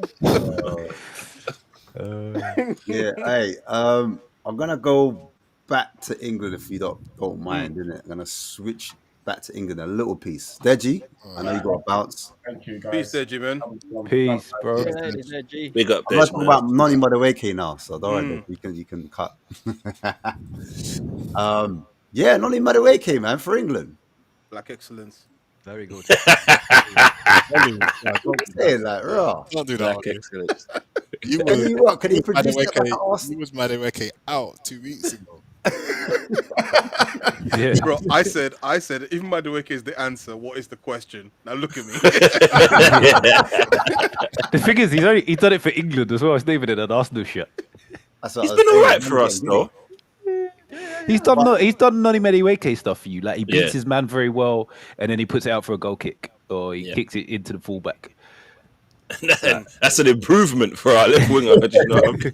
And But also, he's doing that on the right hand side. That's what I'm saying. So, like, And do you al- and expect also- him to go on? also, no, I was going to say, if last season, what happened now with Saka going down, we were bringing on Raheem the Dream Sterling. For real. I'm sorry. Like this, Or a like, teenager. or teenager, exactly. So this for me is an upgrade on that. In the fact that Football fans are so funny. Ollie, you had your shotgun ready. You had your shotgun ready for Noni. You was like, man, better not see him in North London, blood. And now it's if on the right, if Saka goes, we got good, we're good. Bro, one England game against who? I don't know. Listen, I we're don't know. football fans. Serbia and Andorra, I think. No, and Serbia and Andorra. Is it Andorra? Yoms. Yeah, I don't know how many times England need to play Andorra number one. It's I feel ridiculous, isn't it? like first game, every international break, it's What's their the first point? game What's the Andorra. point? What's the point? What can I say? Well, Listen, time warp. I flip-flopped, man. So what? I respect that. I respect that. Exactly. I like that. Fair. Yeah, me too. Yeah, it's what But then being a it- football fan's all about, isn't it? Flip flopping. And you don't really watch Chelsea, though. Do you know what I mean? So I'm not really studying Noni. So unfortunately, I have to deter to fucking football media to get an opinion of him. But now you've watched him play, it's a completely different thing. Do you know what I mean? But he still ain't. He ain't the world saver. He's a steady upgrade, isn't it?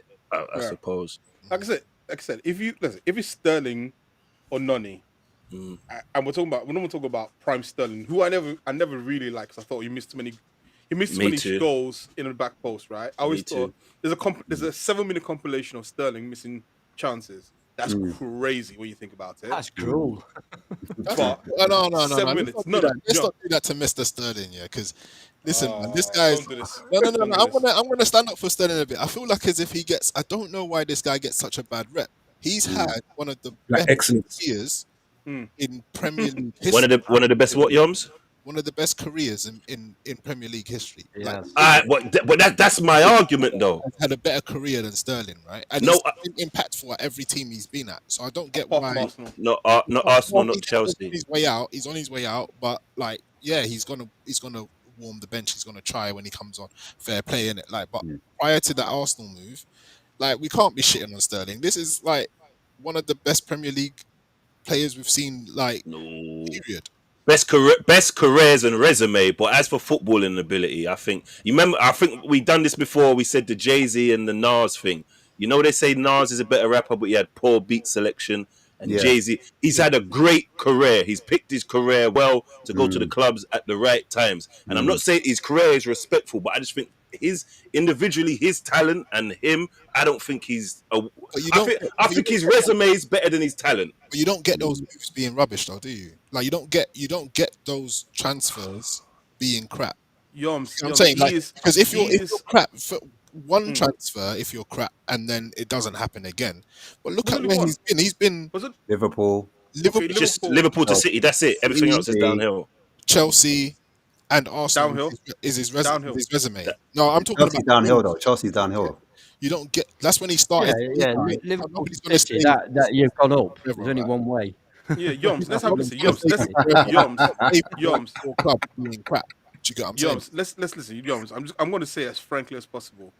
He is what would happen if Aaron Lennon got Pep. That's a good point. He is what would have happened if Aaron Lennon got Pep. Nah, let's not do that. No, but do you understand what he means, though? No.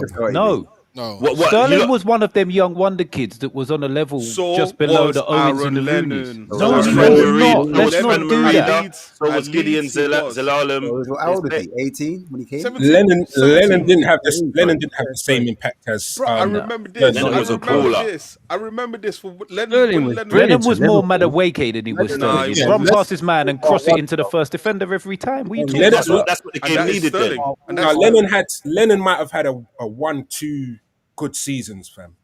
He did. Yeah. Lennon's a better winger than Sterling. 100%. Full stop. 100%. Maybe Sterling might be a better inside forward. This season now, I think you get more out of Lennon right now if he was playing in this modern type of football. Do you know what I'm saying? Because back then it was 4-4-2. You were asked to stay out wide and then whip the cross in. Whereas I think Lennon cutting inside and trying to shoot him.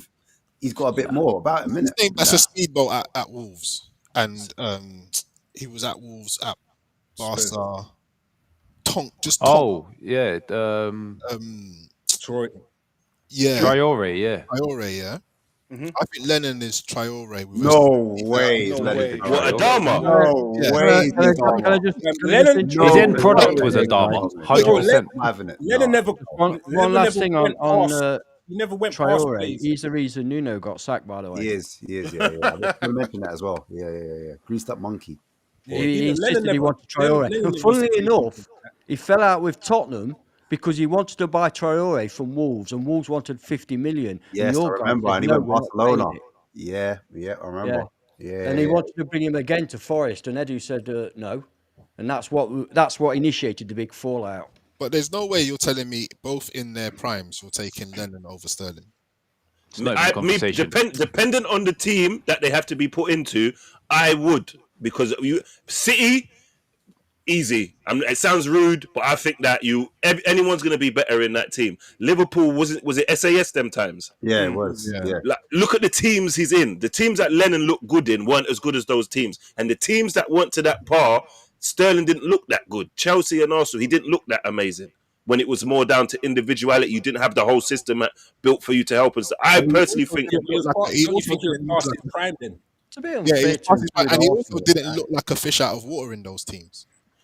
It's 28 past your prime. Did he join Chelsea at 28 or something like that? Yeah, it is if you start at 14. Yes, right, 28. Yeah, very few players. Players burn out. I think players that start really early. No, you're right, Yogs, as well. When they're younger, they do burn out quicker. Yeah, Rooney burned out before his time. He did. I don't even see it from that. Michael Owen, he burned out before his time. Sterling took on players, like he went past players. Lennon skipped past players. It's like Sterling's a better baller, isn't it? Like but what's that? Like a 1-2 step over run. I've seen Sterling score free kicks. Lennon probably wouldn't even get it over the wall. What's doing it? So when we remember Sterling at Liverpool, he was a player on the ball, right? He was the dribbler on the ball, right? Same thing as Lennon. When he went to Man City, he became less about being on the ball and more about timing his runs into the box. Bingo. So the reason why I say about him and Lennon is that I think if Pep had Lennon and said, right, I want you to be less about getting the ball and trying to cut outside and cross, and you just time those runs, it was quick enough and could get into the position. Lennon would be doing I think Lennon would be doing the same thing. That's I don't think Lennon has the ability. I don't think Lennon has the ability. You can't really say that because it's hard to say. Jack went City and did nothing.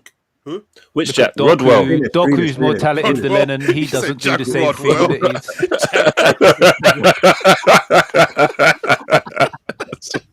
he's... But Grealish is on stuff right now. Now that he's gone back, he's come out of City.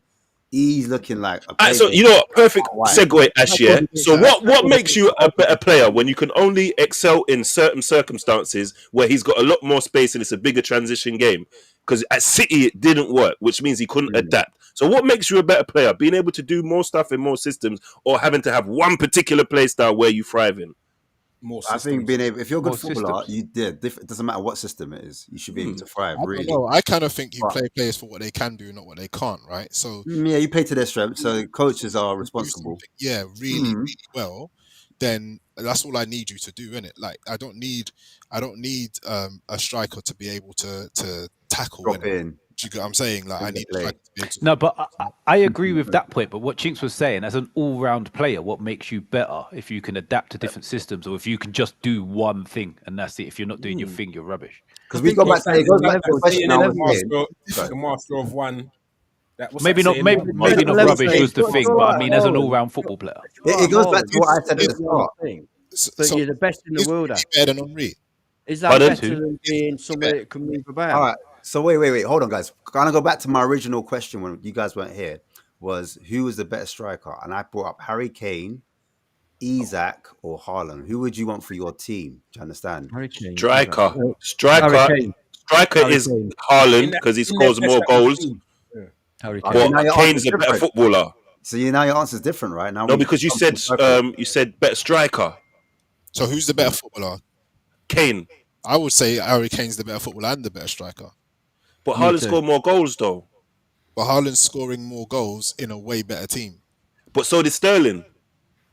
Yeah, but I think that's what I'm saying. The eye test for Sterling was way better than Lennon.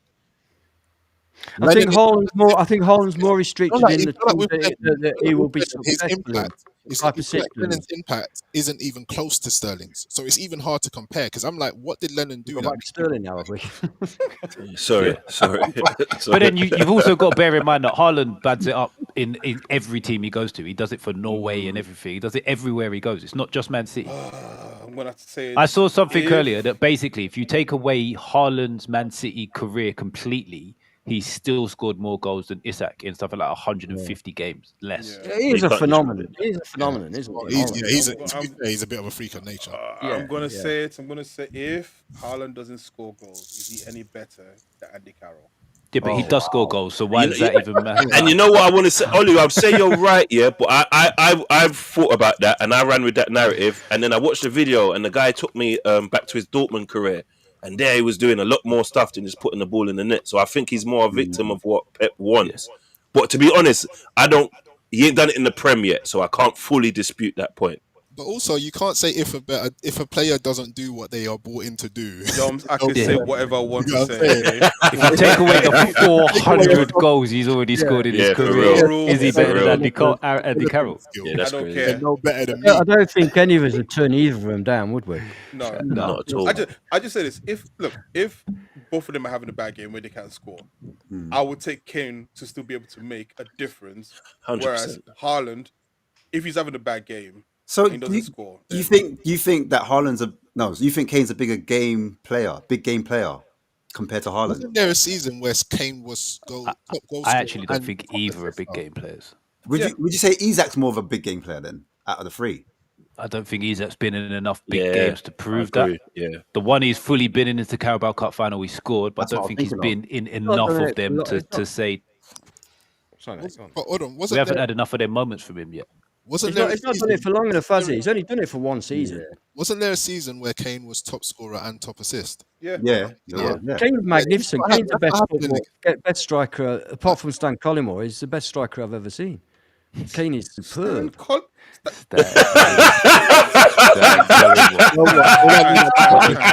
Man just rolled out England's prime striker from 1998. That England striker. You're laughing. How many games did you see him play? The woman beaters. No. The guy scored 50 goals in 79 games. Shall we talk about Andy Cole? The guy used to pick the ball in his own box and beat 7 players and score. That was Stan Collymore. I just need to That's why he went for a British record fee. He was cold. That's why he went for a British record fee. Shearer went for a world record fee, by the way. Yeah, he's good as well.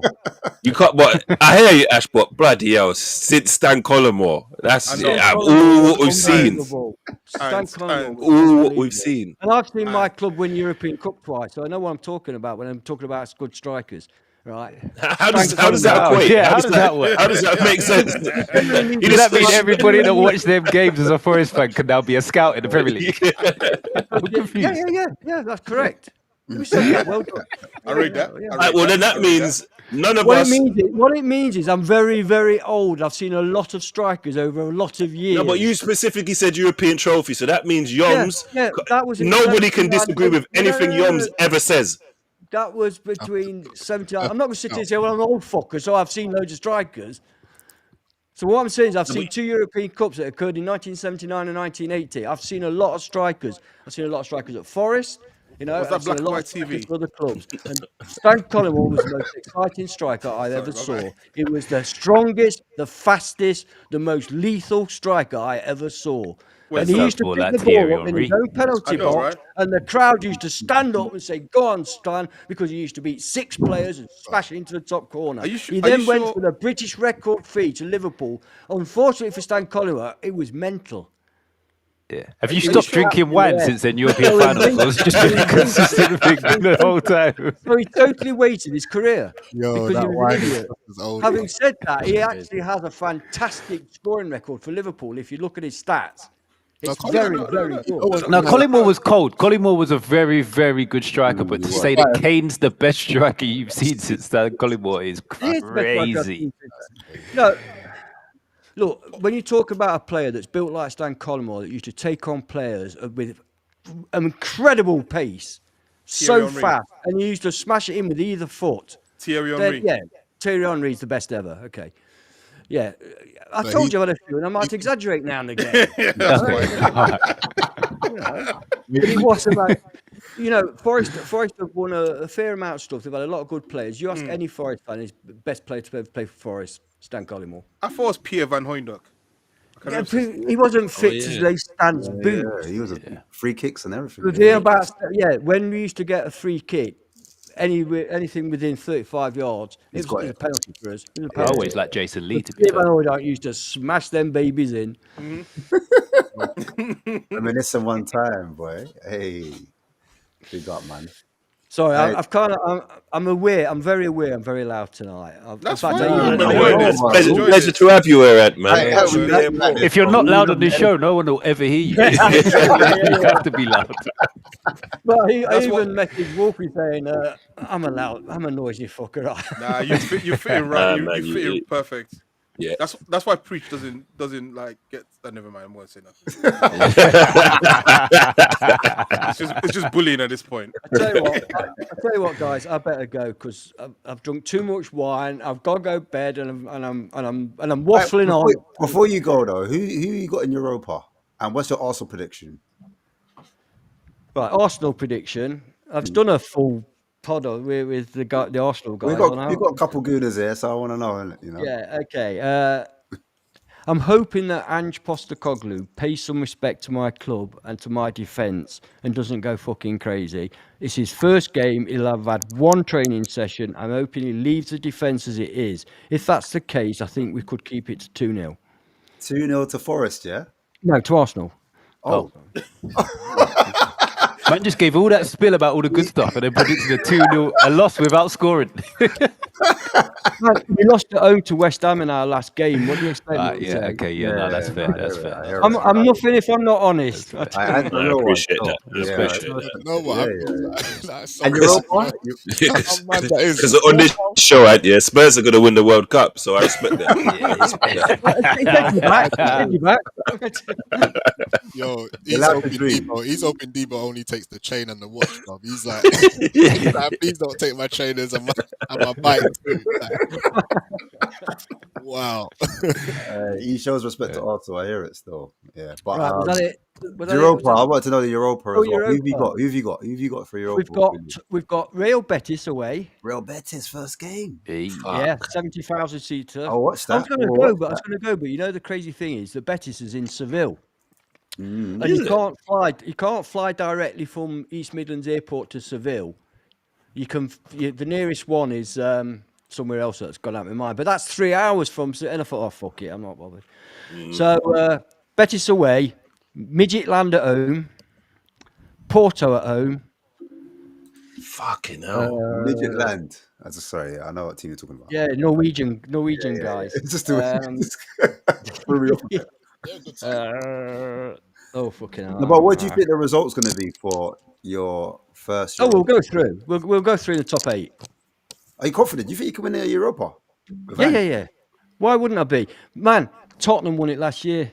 Oh wow, that's what we're doing, yeah. Okay. No, I'm not saying you were bad. I'm saying wait, no, that's bulletproof logic. Yeah. No, let's be honest. You can go. Let's be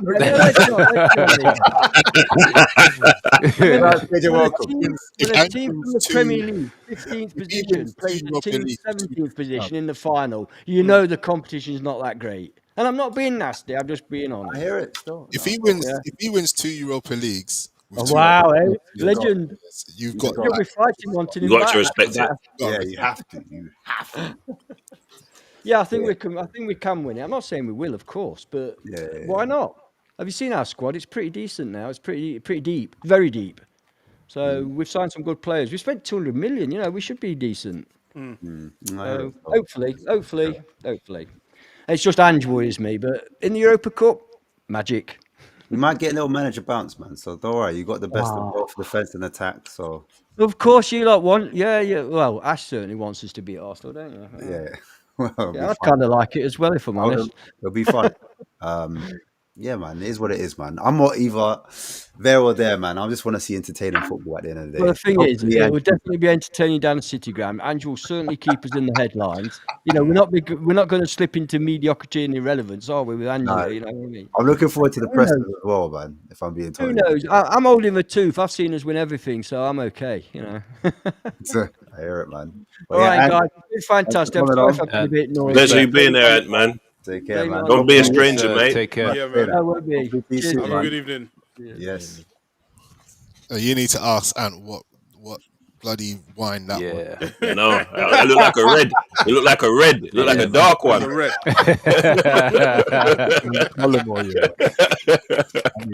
Olive branch is crazy. Have you lot drunk red wine before? Yeah. But it tastes like tree bark. That's disgusting. Nah, man, you have to get the right. You have to get the right one, Chinks. Trust me, bro. Chinks, how old are you, Chinks? If you don't mind. 37. 37. Yeah, I didn't start liking reds until I was in when I turned 40. Do you drink coffee? I started drinking coffee. Yeah, see, I'm not mature enough for that yet. It still tastes bitter. The clock strikes. Hey, coffee with coconut milk goes off, bro. Do them. I swear. Okay. Coffee and coconut milk. Yeah, listen, but you need to get coffee, man. You do coffee? Yeah, man. Yeah, coffee's good. Colin's been doing coffee for about 30 years, bro. Hey, quick side, get me pivot. But what do you think about Rodgers? Do you think Rodgers takes Bellingham's chain, or is that too much? The PR too Morgan strong Rodgers. Brendan Rodgers. We're talking about Captain America. What's going on here? Who's taking Bellingham's chain now? What? Mr. Morgan. Morgan Rodgers, isn't it? Who's he at Spurs? No, is that Villa? No, not a chance. No, who just did someone buy a Rodgers? No one. No, we bought Ramsey. We bought Ramsey, yeah. Mixed him up. Sorry. Yeah, Newcastle bought Ramsey. But does anyone think that Rodgers could potentially no? The PR's too strong. The PR's way too strong, man. Didn't Tuchel just apologise to Bellingham or something like that? Is that what happened? Seriously? Yeah, he did. Yeah, after he apologised or said the something. thing, after he said his mum said he was disrespectful or some madness. Oh wow. Okay. Yeah. And if he should maybe, because I don't know. I don't really get the Bellingham hype. Yeah, That's maybe what I'm trying to get at. it's the La Liga ignorance, me personally. But So where did Rodgers play this last game? He played in the 10, innit? He played in the 10. Okay. He assisted the Madueke goal with a little flick because it was a ball from my man, innit? From Anderson, yes, right. So Anderson did a nice through ball, and then it was like a little flick around the corner from Rodgers, and then that's what helped the goal. But I think the commentator was comparing him. He went a bit crazy, but was comparing him to Gascoigne because what he did was he picked up the ball from the defensive third, and then he carried it all the way up, and he beat 2 or 3 players on the way, and then he kind of helped the team to get forward. But isn't that more like Dembele then? Sounds like the kind of thing that Stan Collymore would have scored. yeah, but so I was just wondering, because Rodgers is quite highly rated, in it through quite a few teams like the look of him, and I thought maybe because he's in the Premier League, he might have more of a say than maybe not. Jude Bellingham wears the number 10. What number does he wear? It's number 5 at Real Madrid. 5, yeah. That's a Zidane shirt at Real Madrid. No one, Morgan Rodgers is not. No. He just comes with that aura, man. He won't get dropped. It'll be a problem for Tuchel if he gets dropped and loses. And he'll be too scared to do that. Yeah. And do you think the balance is right with Bellingham as well? No, I don't. I don't agree with it. I think probably that we should find a different way to play because it never looks right with him in there. We end up with about 9 people playing number 10. I think number 10 is not a position that's really relevant anymore. Do you? You don't think so? You don't because maybe it's a Özil thing.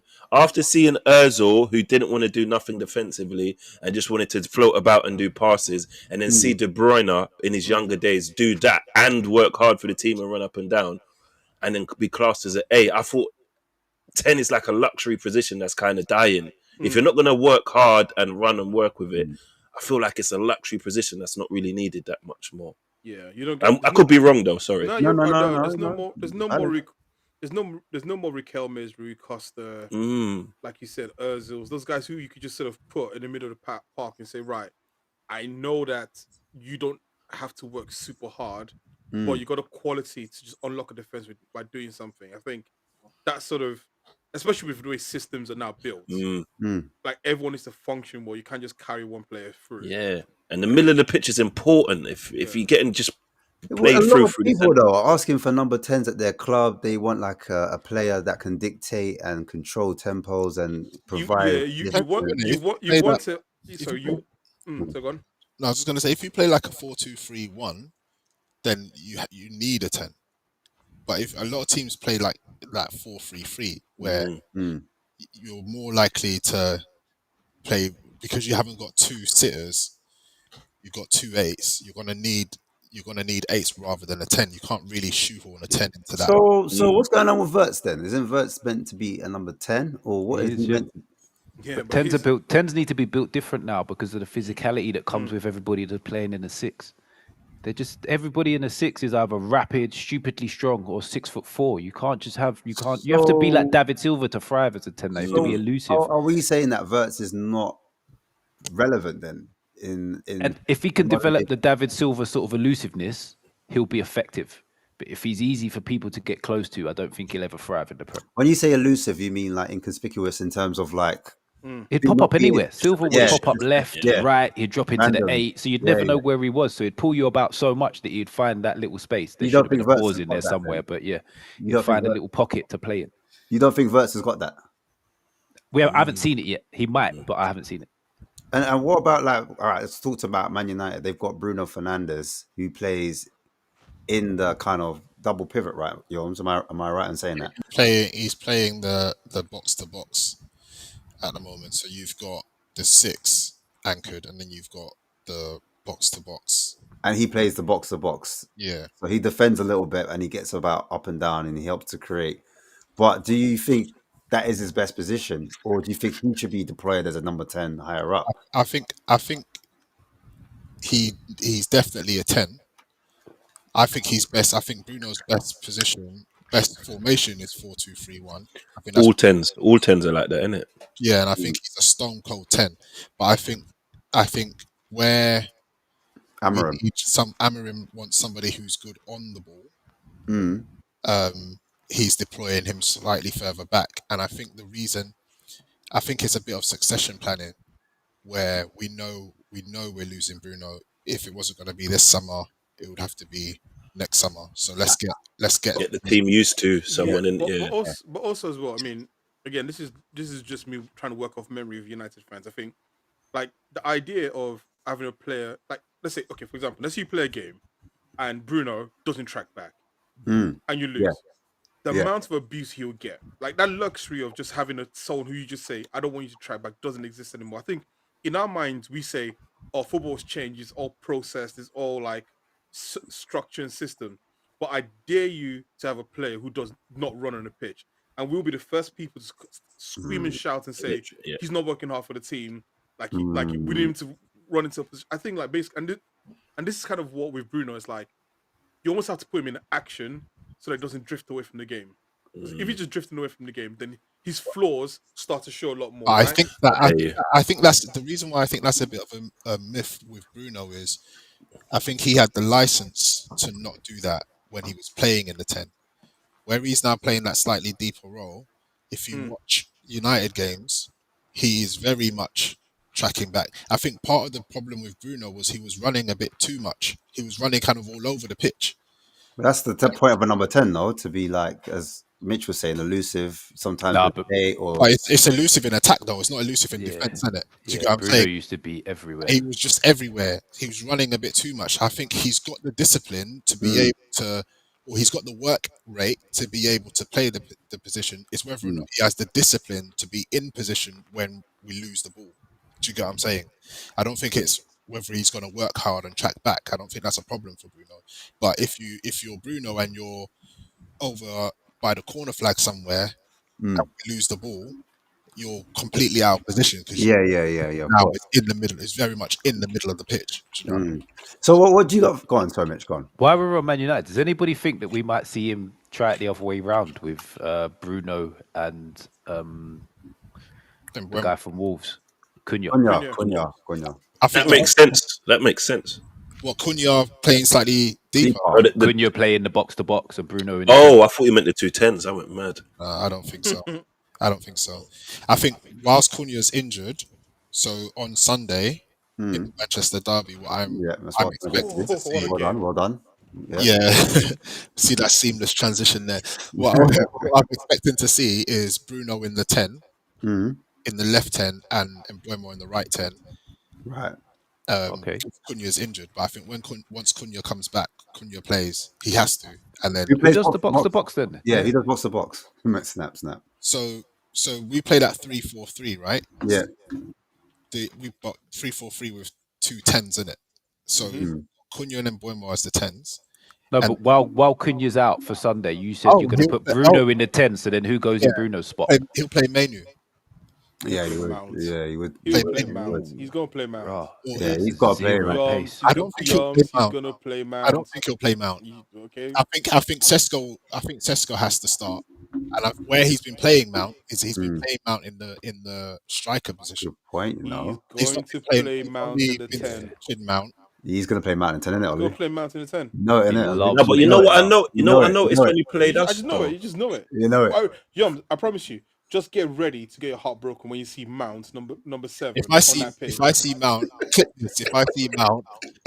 I see Mount playing in that 10 when Cunha's injured, I promise you. I can see it. I'm going. No, but you know what though? You hammering out. What's the wing back's name? Yoms, what's your wing back's name? The black one. Ahmad. Dogu? No, not him. Dogu. And when he played us, Mount was in the 10, but he dropped deep, and Dorgu was the one bombing on. Yeah, and I thought that meant to be. relationship kind of made sense, to be honest, because you had a lot of runners, and you was darting at us. It did, and I think he's been very cautious with Sesko, and I don't like it. Very. If you pay that amount of money for a player, and I get like he might not be 100% in it. 100%, but I'd rather his not 100% be the first half. Do you get what I'm saying? I don't want him to be given 20 minutes when we're 2-0 down to try and save a game. Nah. Do you get what I mean? Like, start him and bring him off like after 60 minutes or whatever it might be. But Yums, I'll say this. The reason why I think he's gonna play him is that if you think about it, like Man City right now, the biggest problem they've got is people just running through them.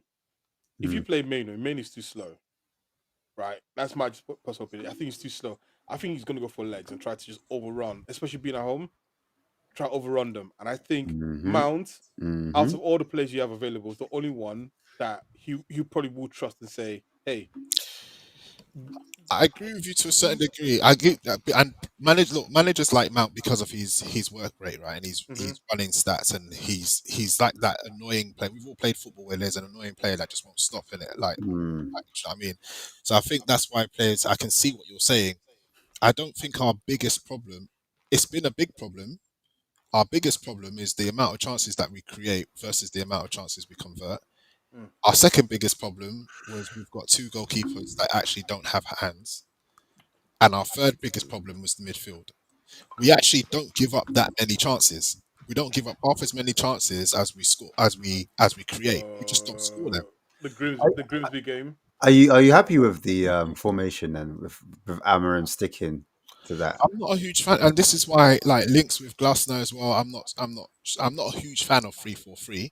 But I think, regardless of the formation, I think the club needed to go through certain big changes, and I think Amrim's been bold enough to actually make those changes. We needed to get those players out. There's 1 or 2 more that still needs to go. Casemiro needs to go. Luke Shaw needs to go. I cannot believe Luke Shaw stats. I saw something the other day that said if Luke Shaw has been at United for 10 years, he's played 3 years worth of games. Like, that's shocking. Now you've got to, like, do you know what I'm saying? So regardless of the system, what I want to see is the effort on the pitch first, and then we'll talk about the system. Do you know what I mean? And guess who brings effort on the pitch? Money Mason Mount. I'm not totally against Mason. I'm not totally against Mason, but I just don't think he plays that deep position. Pause. But I think where Amarim started him, Amarim's always started him in that false 9. He's not started him in that midfield. You know what? I'm gonna go on a limb as well. Not only is he gonna play, he's gonna score. Screw it. If he plays and scores, then I'll shut the fuck up. Do you know what I mean? I'm more for it if he plays and scores, and it leads to a win. But what are you saying though about the Manchester derby in itself? Do you think obviously a good time to play them because they've got a lot of injuries? Mamouche is injured. They've got they've got Foden out as well. The centre back, the quick one, Kusanov, he's out. Kusanov. Yeah. And look, they're not purring, innit? They're not purring. I mean, we're not exactly purring either, but we've had a better start to the season than they have. So it's a good time to play them. And I think it's a really good game for Sesko to come into, and kind of, if Sesko can come into this game, get a goal and get a win, like the confidence level is mad from that. You know what I'm saying? Hey Mitch, does Watermaida score more than Sesko? Yes. I hear it still. Do you know what the most baffling things was for me? Do you know what a better question would be? I think Visser scores more than both of them. Oh wow. But going going back to the game, one of the most baffling things for me was to look at the Premier League and see United above Man City. And what's crazy is that based off the summer, everyone would say Man City are going to be back. Man City are going to be the main rival to. But do you know why that's shocking for you, Olu? Savio too. I'll tell you why that's shocking for you. Because you're drinking the Kool-Aid. United is like, we don't want to be anymore, but we're just that talking point. So people buy into the narrative that it's been terrible. Like, it's actually not been terrible. You saw the Arsenal game. You know it wasn't terrible. That Grimsby night when you're playing with the board, I don't know, that was a bit mad still. But everyone talks about the board, but the board, we was 2-0 down. We was 2 goals down, right? I think it was 3-1. Oh, then he brought a tactics board, he moved it around. Yeah, and then we ended up equalising. So obviously, you're not gonna gaslight me about a guy doing he was playing Subbuteo, and you're telling me that Subbuteo is crazy. Yeah, you got to be of age to know that one. Subbuteo. Against Grimsby as well, you know. I know. That's why the tactics were for Grimsby. Yeah. That's crazy, you know, for Grimsby. You know. I didn't even realize it. Like, did they even make Grimsby for Subbuteo? No. No. Did they even have their man there? My man had Newcastle colours. This guy's not for Grimsby. We better see performance from United, you know. Yeah, you have to. Manchester Derby as well. And you lot, what? You're away, innit? Yeah. Oh, you wait. Is it Etihad? Oh, okay. It's at the Etihad. Yeah, that's different. But I think Man City, I don't know if they go in as favourites anymore because they've lost 2 games themselves. Man United are ahead of them in the table. Fuck. So maybe Man United go in as favourites, no? Or I don't know. If there was ever a match where there's no favourites, bruv. Yeah, it is, isn't it? It's kind of there now, isn't it? Yeah, no favourites. Like, what do we do, guys? Like, you know what I mean? So. Yeah, if I was again, well, first of all, if I was what's your manager's name again? Amarim. I'll be super rich. But second of all, I would play. I'm just saying, man. True. Man. I ain't heard a lie. But also as well, I'll play Ahmed. I swear Ahmed always has great games. Olu, I think he's their best player. I think he's their best. When they brought him on, he was moving like he was. Play him where? I don't. Just it somewhere. has to be wing back where you play him, I suppose. But somewhere, he's the only one who's got confidence on the ball. Then man can swap over, like in Bremer. Or why don't he play as one of the 10s? You can go in the 10 and because they've just spent like £150 million on 2 10s. Yeah, that's stupid. This is what I was trying to say. They had 2 10s and they bought 2 more 10s, and now they've got 2 10s that can't play in the 10. What are they doing? They've just got 40s out here. There's just 10s everywhere. 40. Just playing 40-40 home, you know. Ahmad is a 10, yeah? And Ahmad is a gifted footballer, clearly, but he just doesn't have the power to play in that 10. He just doesn't. He's a bit flimsy. What do you mean, like his frame? Yeah, he's a bit flimsy. He's a bit small. Last season he was tearing it up, no?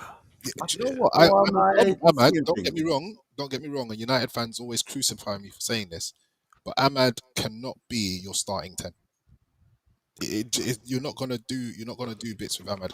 And Mbeumo or Ahmad in the 10, and Mbeumo all day long. Yoms, I'm not gonna lie to you. When we played you, the fear factor I had with Mbeumo was not the same as I had for Ahmad. Facts. Ahmad always feels like he's like one move away from just like dropping a player and finding space. Whereas that's why, you know, when I first asked you about the game, I said, "How did you feel the game went?" and you're talking about him, and I was like, I don't know. The ball was good. It was a long ball to Mbeumo all the time, but I never felt like we were truly in danger. I think Ahmad has got enough of that X factor that even though he's not the strongest player, he just always feels like he's gonna do something that's just gonna get enough space to get something. People do though, Olu. People remember the moments, like individual moments. Yeah, I get it. Like, but trust me, on a consistent basis, throughout a season, when you're playing teams that are already dominating you, like in terms of the power and the pace of the match, Ahmad can't be your starting 10. You need that pace, that power, and I think Mbeumo, look, he doesn't get shrugged off the ball. Do you get what I'm saying? I hear that. And I think over the course of a season, if you're playing Mbeumo in a 10 versus Ahmad in the 10, in the right 10, Mbeumo's going to get you more goals and assists. And assists. Yeah, I think Mbeumo's going to get you more goals and assists. I think Mbeumo's passing's better. He's quicker. He's more powerful. Like there's no metric where Ahmad outdoes Mbeumo. But what I do like about Ahmad is how versatile he is, and I actually like him at right wing back. I think that link up could be quite interesting. And he's better at dribbling. Yeah. He looks well composed on the he's ball, better man. dribbler. I think when it's space, I think Tight space dribbling, yeah. Like, it gets a couple players around him, he'll find a way out. Yeah. And I don't watch him as much as you, Jons, but as what Olu said, when he came on there, I thought, bro, this guy, he's mint. He looks like he's a level above everybody. He's got a confidence or aura. He's putting his foot on the ball, man are backing off because they're worried. I'm thinking, bro, he's your best player. I mean, he was our best player last year for sure. I think Bruno was, but he was our special. He was a special player last year for us, but we didn't. That wasn't much. There wasn't much competition for that spot. Do you know what I'm saying? Chinks just said something that I think it just makes so much sense. I think when I think about it, if Mbeumo has the ball, like if I was a defender, I would approach him. If I was playing against Ahmad, I'm backing off because I don't know what he's gonna do.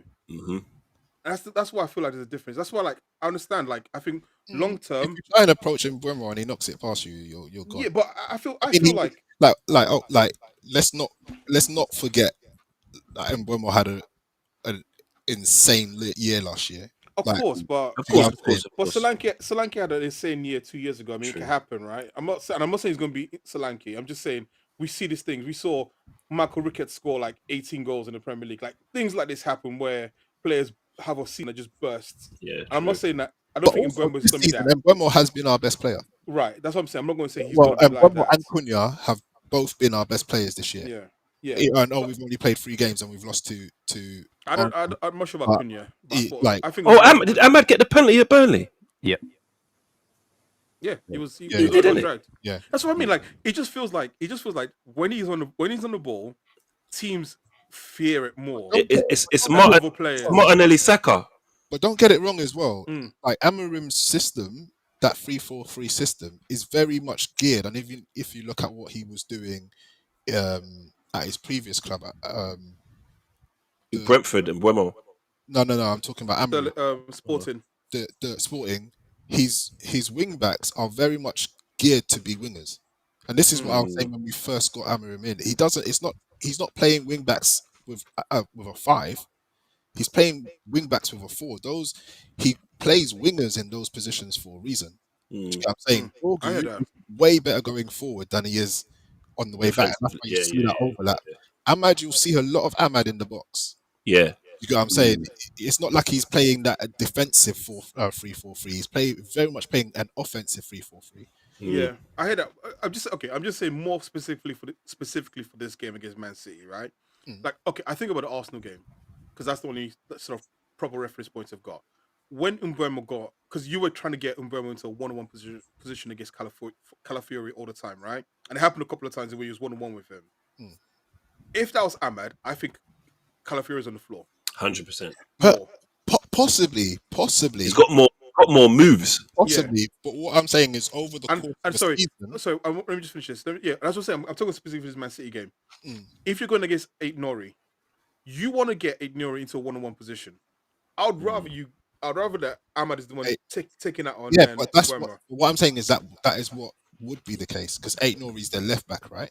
Mm. So what Amarim's system does is it pushes The wing backs forward.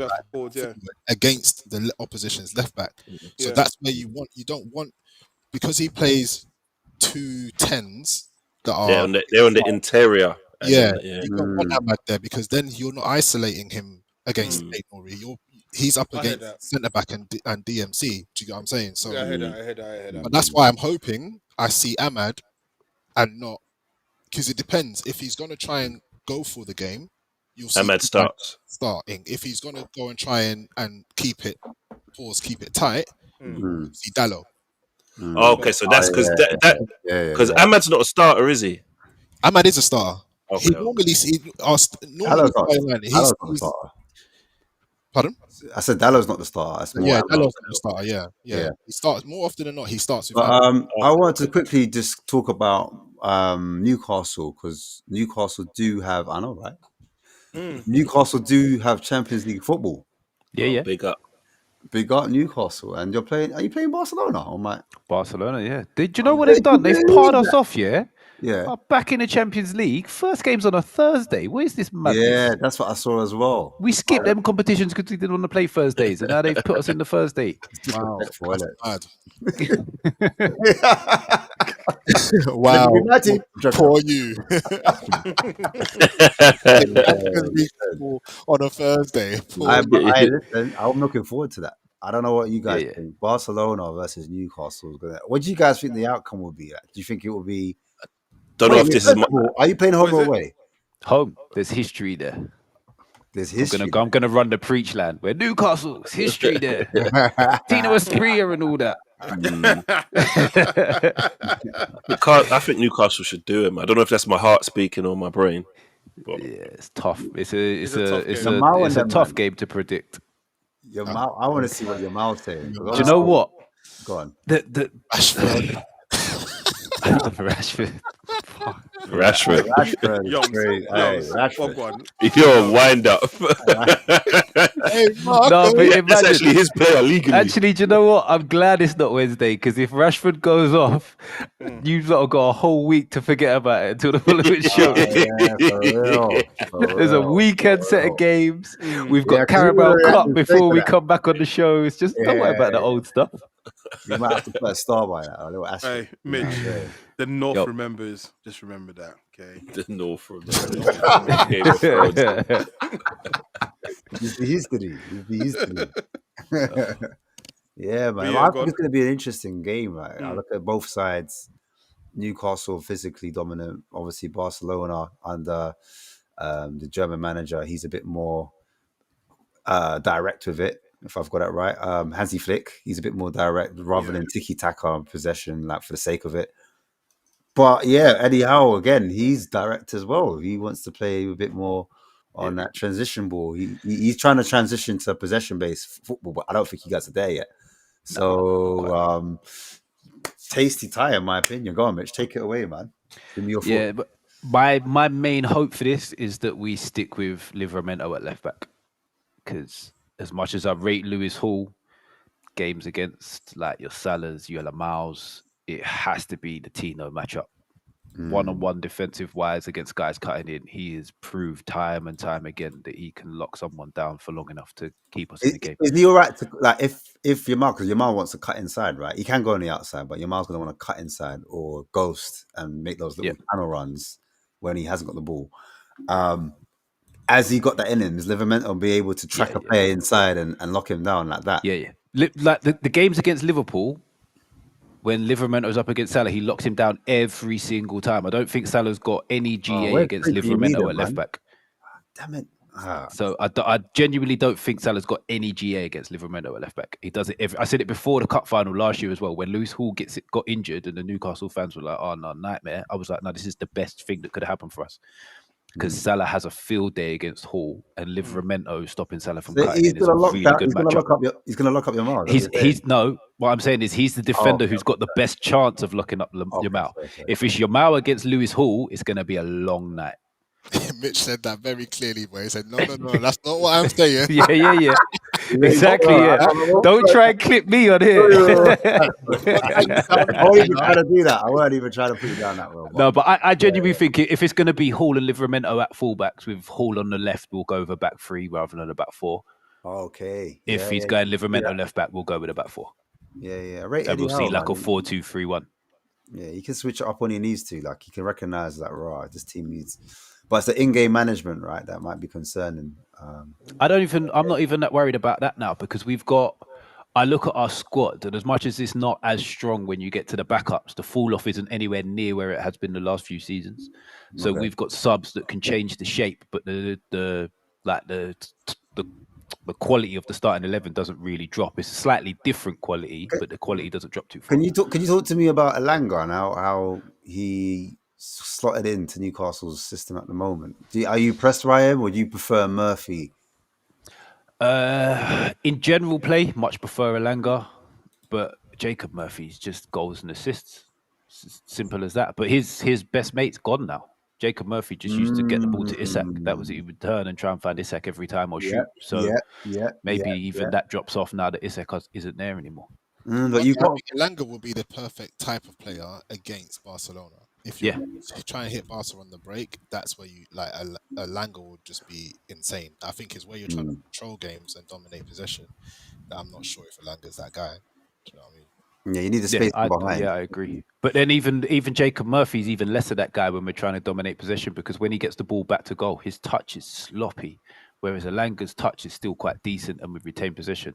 Like teams used to be the team's trigger for the press. If the ball's going into Jacob Murphy with his back to play, facing his own goal, they would instantly press because you'll quite easily get the ball off him. I can't remember if I've asked you about Wisa. Like, what's your thoughts on Wisa in that? I love the signing. Yeah, because I love the signing because we bring in Voltemeda for 62. If we don't bring in Vissa, Voltemeda's got to get off straight, start scoring goals. Vissa's off the back of 19 Premier League goals last season, so the pressure's off Voltemeda. So as a pair, I like it. I think they more than replace Isak's goals.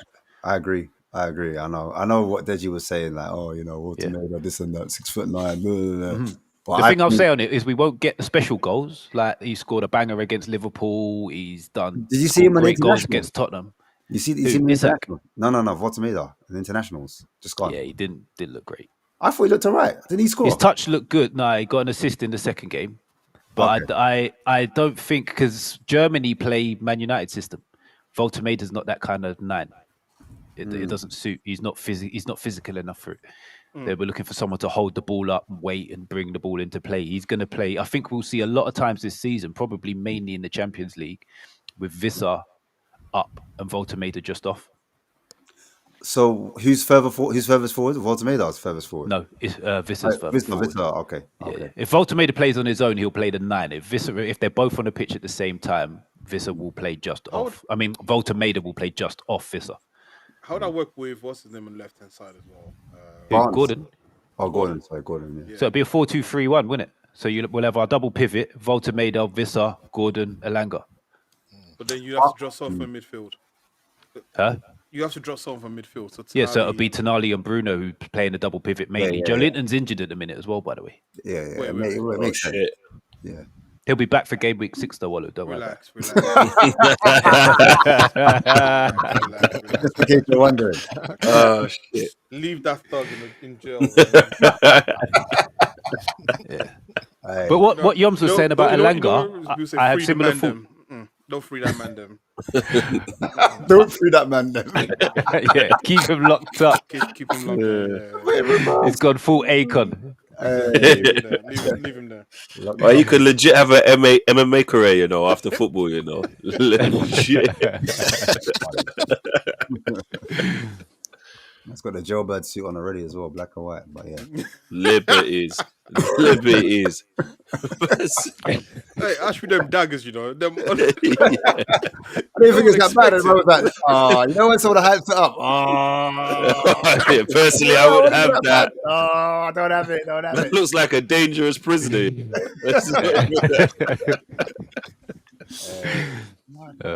But also, another game preview quickly. It's going to be Chelsea. Chelsea play Bayern Munich. What do you lot think that will go like? That's a tasty fixture as well. You know what? Shout to this new Champions League format, by the way, because it's like no warm up matches, bruv. Just straight in. Just straight in, Yeah. like main events early. You know what I mean? Do you prefer that? Yeah. I kind of do, man. Get It to the makes point. it exciting. Is that so? Not even to be cheeky, yeah? Is that because you're not involved? You reckon? Probably. I don't want to be playing. I don't want to be playing these men so early. You get what I mean, It's though? a spectator sport over there. It's better. I've always maintained it's better to get the difficult games done. I'm embarrassed for you, man. It's always better to get the difficult games done early. Like get into the groove of playing difficult games early, and then when the easy team comes, you're already in the flow. Like I think like the old school format of playing games against like teams that nobody can pronounce and nobody knows where they are. Like that's dead. Do you know what I mean? I want to see a couple of games good. Like maybe it's because we're not in it and I've got the popcorn ready. And my viewpoint is maybe because because I'm in it and we played PSG and beat them when it didn't matter, and then when it mattered they kicked our ass. That's probably you get what I mean. Yeah, that's true. That part. Yeah. Go on, also, go on, bitch. I actually think this setup's a little bit fairer than the old setup because everybody plays 2 from each pot. So it's not like you end up in a group and you're like, what the hell is this madness that they've given us?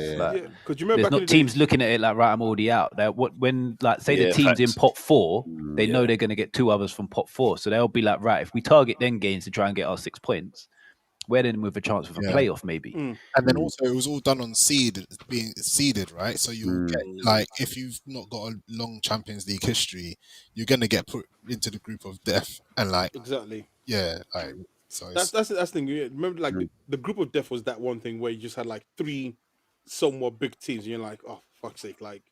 But now at least you know. Every team is going to have at least 2 hard games. Yeah.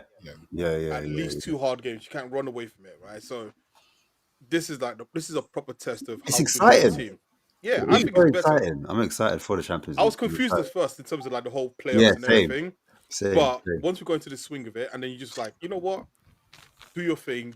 Get into the top 8. Let the other ones get it. But in terms of like it's more balanced. Going back to Chelsea, Bayern Munich. Sorry, you wanted to say something. I was just going to say, and but this is why you want to be in it, though, right? You want to be in the Champions League because you want to see your team playing the big games. Yeah, that's it. That's what. Yeah, do you get what I'm saying? Yeah, it's true. Now I was going to ask about Chelsea versus Bayern Munich. Like, who do you guys see? Bayern. That's a tough game, man. Tough one to call. You know. You think Bayern? Is that the Allianz? I don't know. It's at Germany. Sorry. Merit-wise, I ain't watched him. I don't even know who's manager. Is it Vincent Kompany? Yeah. So they got Elise in them, man. There, you know what I'm saying? Kane obviously is on form. That guy landed on his feet, boy. Yeah, Elise. What he done at Burnley stunk. And then how he got that job, like, boy, if that's the reward for failure, fail upwards, man. Some people can do it for real. Are Chelsea good? Yeah, that's solid. Because they won the Trump Cup. No, they're going to be hit and miss this season. Every now and again, they'll pull out a mad performance, but some games they'll just be dead out. Trump Cup is Trump Cup is mad. He did try to hold the cup. He wanted to lift the cup, like. You know what? Trump is one of those guys. Yeah, you just got to rate the audacity, man. Yeah, for real. You have to. Nigerian. I'll call about football. Said he's Nigerian. He's for real. If the man didn't hate black people, I'll swear he was Nigerian. Oh yeah.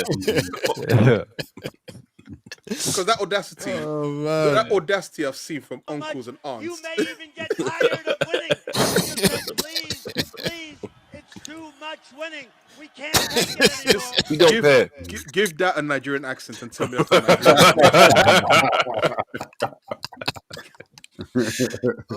I don't know. Maybe I'm focusing on too much on the bad Chelsea of what I saw from before, but I'm not in full belief yet that they're as good as everybody's piping them up to be. I don't think Chelsea have moved forward at all. They've made like 92 different transfers and they're in exactly the same spot. They haven't moved. Like, where's the needle moved in their team in any position? No, who did they bring in? They got that young Brazilian kid that started. he's when cold. Is it Cambias? Is it what's his name? Esteval. Esteval is cold, bro. He is sick. Mitch ain't impressed by that. Mitch is like, I don't think it moves the needle forward at all. I really don't. Then they got upgrade on what they had before. I think João Pedro is probably a little bit of an upgrade. Yeah, okay, so that's the only one. João Pedro, Esteval, the lapse injured my boy Nacho, Nacho. Who's Nacho? Man, Nacho. You know me, man. No, you know him. Don't know. Youngest in charge. You don't know him. Yeah, man. Well, Skeletor, the little Magan, CR-7, bro. Oh, you know what? I completely forgot about that transfer. Oh my god! Didn't they get Gittins? Was it Gittins? Yeah. Who are these people upgrades on? Nobody cares. True. Their upgrades on the other 94 wingers they had. It's the same. They've just chopped out a couple and brought in a couple more. Esteval's very unproven. Okay, João Pedro's a little bit of an upgrade in the 9, but other than that, but also I'll say Enzo and Caicedo. What's his name? Caicedo have massively improved in the midfield. Sometimes you don't need players to bring. You don't need to bring players in to improve the squad. You need the players there to improve. And I think those two have taken massive steps up from where they was a couple of seasons ago. Caicedo's cold. Like, am I the only one that thinks Caicedo's cold? Caicedo's cold. Yeah, he's one of the best midfielders in the league. But I genuinely don't see Chelsea getting any more points than what they got last season. Guys, make sure you hit the like button before Olu explodes. Go on. I think the hipster thing is happening where people are overrating his Chelsea midfield, because anytime I see him play another team on their level, they get overrun. Every time I see him play, they didn't get overrun in the Club World Cup. And we can't say teams didn't. That's a pre-season tournament, man. It's a pre-season friendly. It's a pre-season tournament that was worth £100 million. Yeah, but they had fucking Auckland. What was it? They had Auckland, the man in there.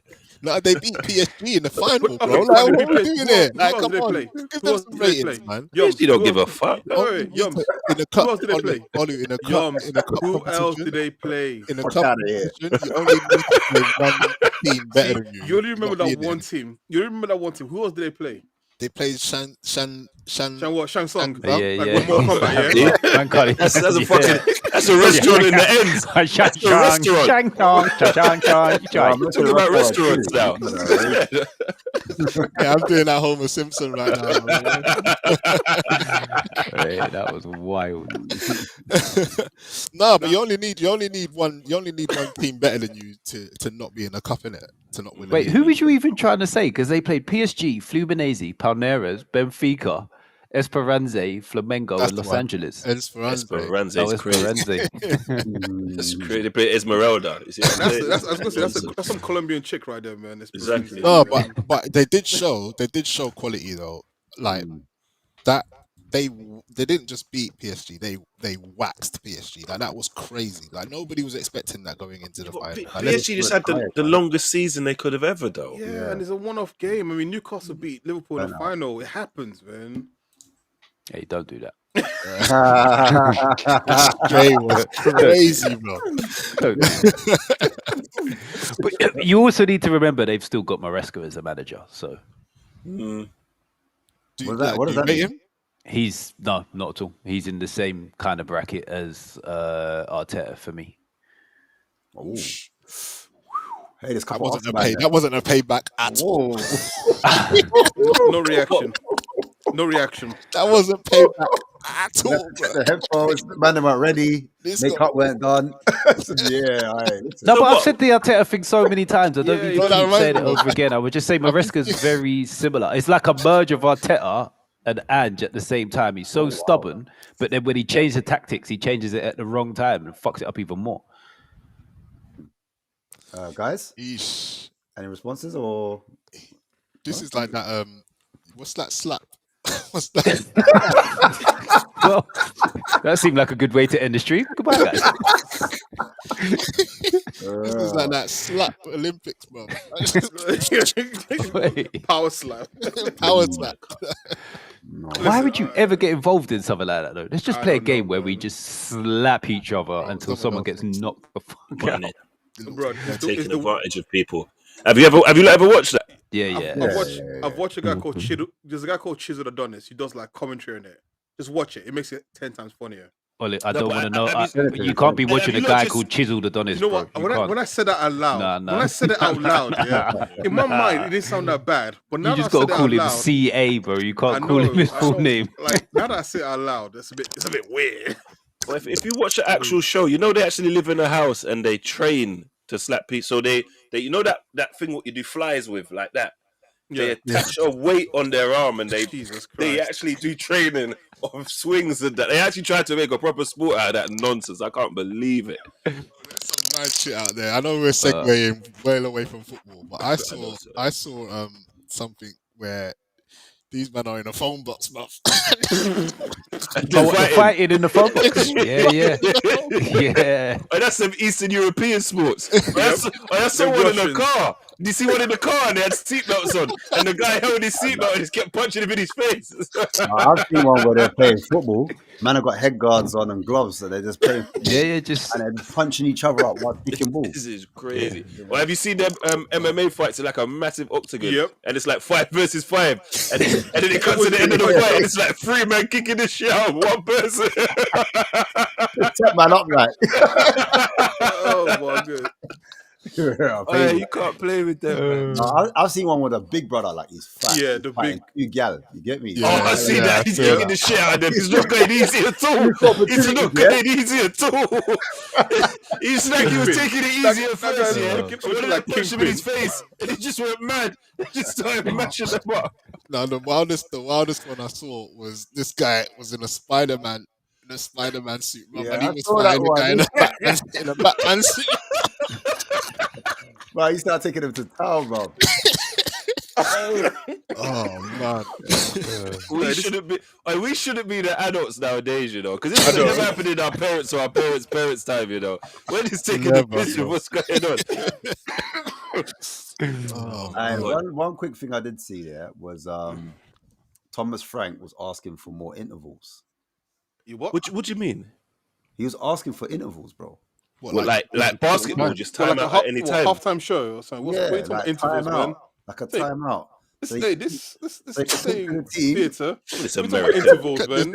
Cut this new money guy, bro. One gets one move to a big club, and now he's asking to change the rules. It's crazy. I can find a link. I'll send it. But yeah, he was saying, right, you want to talk to the team so he can get his tactics across better, innit? Just do what Arteta does. Yeah, just do what Arteta does. Just tell him to go. Listen, tell your player to fake an injury, right? Yeah. Come out of your technical area, and then tell everyone what to do, man. Wait, you not used to whinge at us for doing that shit when Pope went down for no reason, and then tactical advice went on. Dark Arts FC and all that. Mitch. Don't try and claim it. Criminals. Don't try and claim it. You know, what you guys were doing was criminal activity. Okay, we were bending because we got the gel suits on. Yeah, it's criminal activity. Exactly. Yeah, wait, so he's legitimately saying he wants like proper. He just go ref time and then. Yeah. That's crazy. Why? You can tell Thomas Frank is a bit crazy, though. You can. I like him. I like him. I like him. But I think I'm that crazy look at him. But that's crazy. Do you know what? Have any of you ever played a game called Monkey Island? Yeah. Don't you think he looks like Guybrush? Jesus Christ. Guybrush. No. What do you say his name's Guybrush? Yeah. Guybrush Threepwood, his name is. Guybrush. That's crazy, man. Let me have a butcher's. I understand it. You get it in the newer games where it's a little bit more animated. More 3D-ish. Yeah. But I always thought he's got a darker beard. I always thought Thomas Frank was like a diet Klopp. Like in terms of, I don't know. I just 100. Klopp Zero, you know. with a hint of lemon.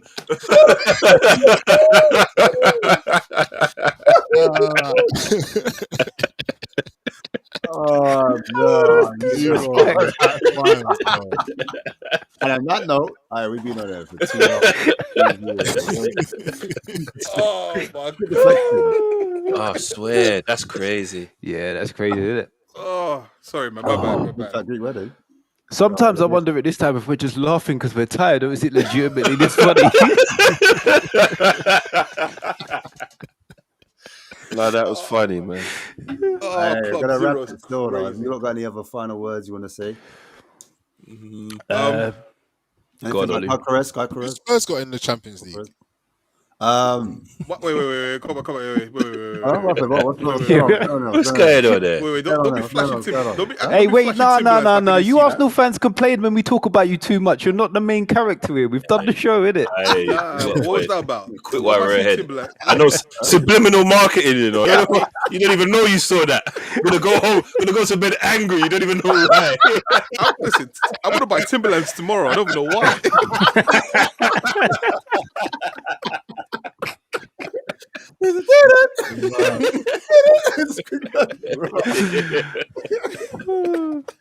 Spurs have got Villarreal at home. We've got Villarreal. Okay. That's a decent fixture.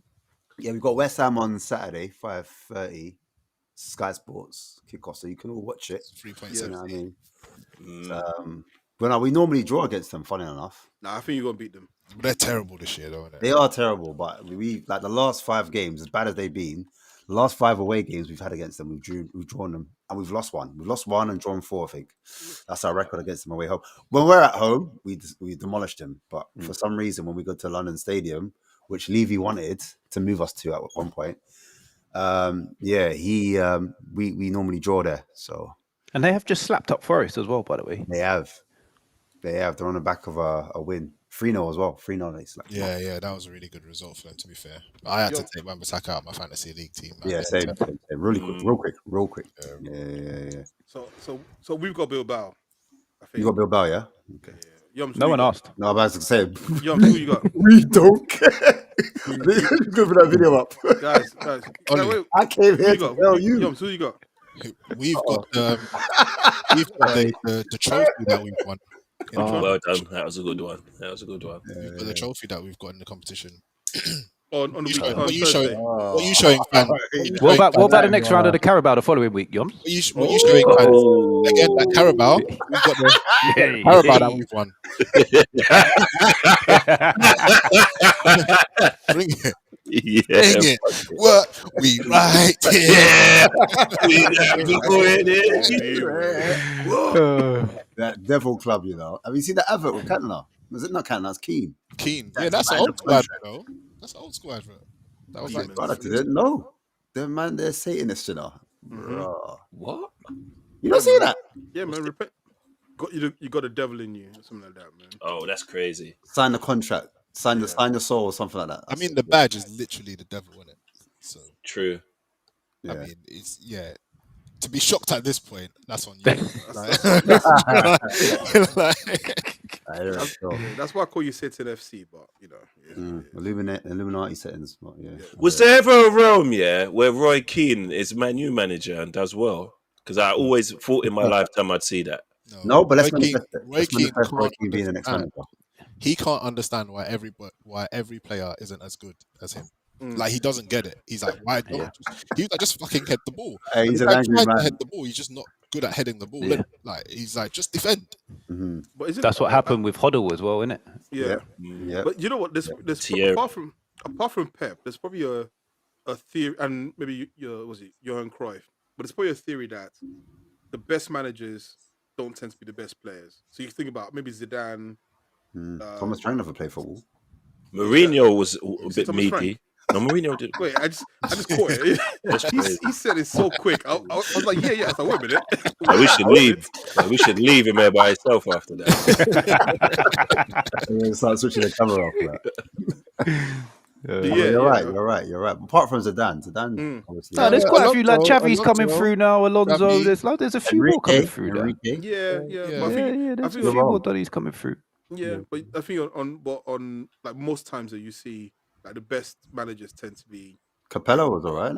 Capello footballers that were very good. Yeah, not the best, but decent players. Because there's that thing of I can do it. Why can't you do it? Like they used to say Glenn Hoddle used to go on the pitch, and like do the things he was asking midfielders, and he used to go, "Why can't you do this?" It's like That's crazy. you're 45 and you're better than everyone else. That's crazy. Roy Keane trying to tell, I don't know, Ugarte to do what Roy Keane does. Like, no. Yeah, it's not. And he just doesn't have it in him. He just doesn't understand why Ugarte can't run through a brick wall. Like, do you know what I'm saying? Have you seen? You know, sorry, you know, on the friends you guys did, you had the referee cam, and they had Ugarte. It is funny watching that guy from the referee's point of view. Swear. He's even worse. When you watch him, he just looks like he doesn't know what he's doing. I can't think of a player that has played for a manager that has sold him. What? Do you get what I mean? Yeah. I can't think of a player who's been sold by a manager to a different club, and then that manager's gone to a different club, then gone to a different club. Come back. They went to Man United via where did we pick him up from? PSG, and then obviously because he came from Sporting. From Sporting to PSG to Man United. Man United. And obviously, Amarim was at Sporting, and then from Sporting he went to Man United. Yeah, and he's like, bro, I can't think of a player who's played for a manager who has sold him. Yeah. Do you know what I mean? It's a bad one. Yeah, it's crazy, man. But yeah, man, listen, we're gonna wrap it up there, man. Guys, always a pleasure. Any plugs? Anything you wanna? Yeah. I've got a couple shows on Sunday. We'll be going live at about 3:00 for pre-game on the Manchester Derby, and then 9 p.m. for the usual show where the Owls sleep. Big up, man. Like I said, my one is this. Like I said, if you're a betting person, put hat-trick money on your Chris hat-trick, because that high line is going to be funny to watch on I can't wait. Saturday. Can't wait for that. 12:30 as well, TNT. I'm excited. I don't know about you guys, but I'm excited for football this weekend. It's back. Prem's back. Yeah, I'll give you a call at past 2, Olu, just to make sure you're okay. Yeah.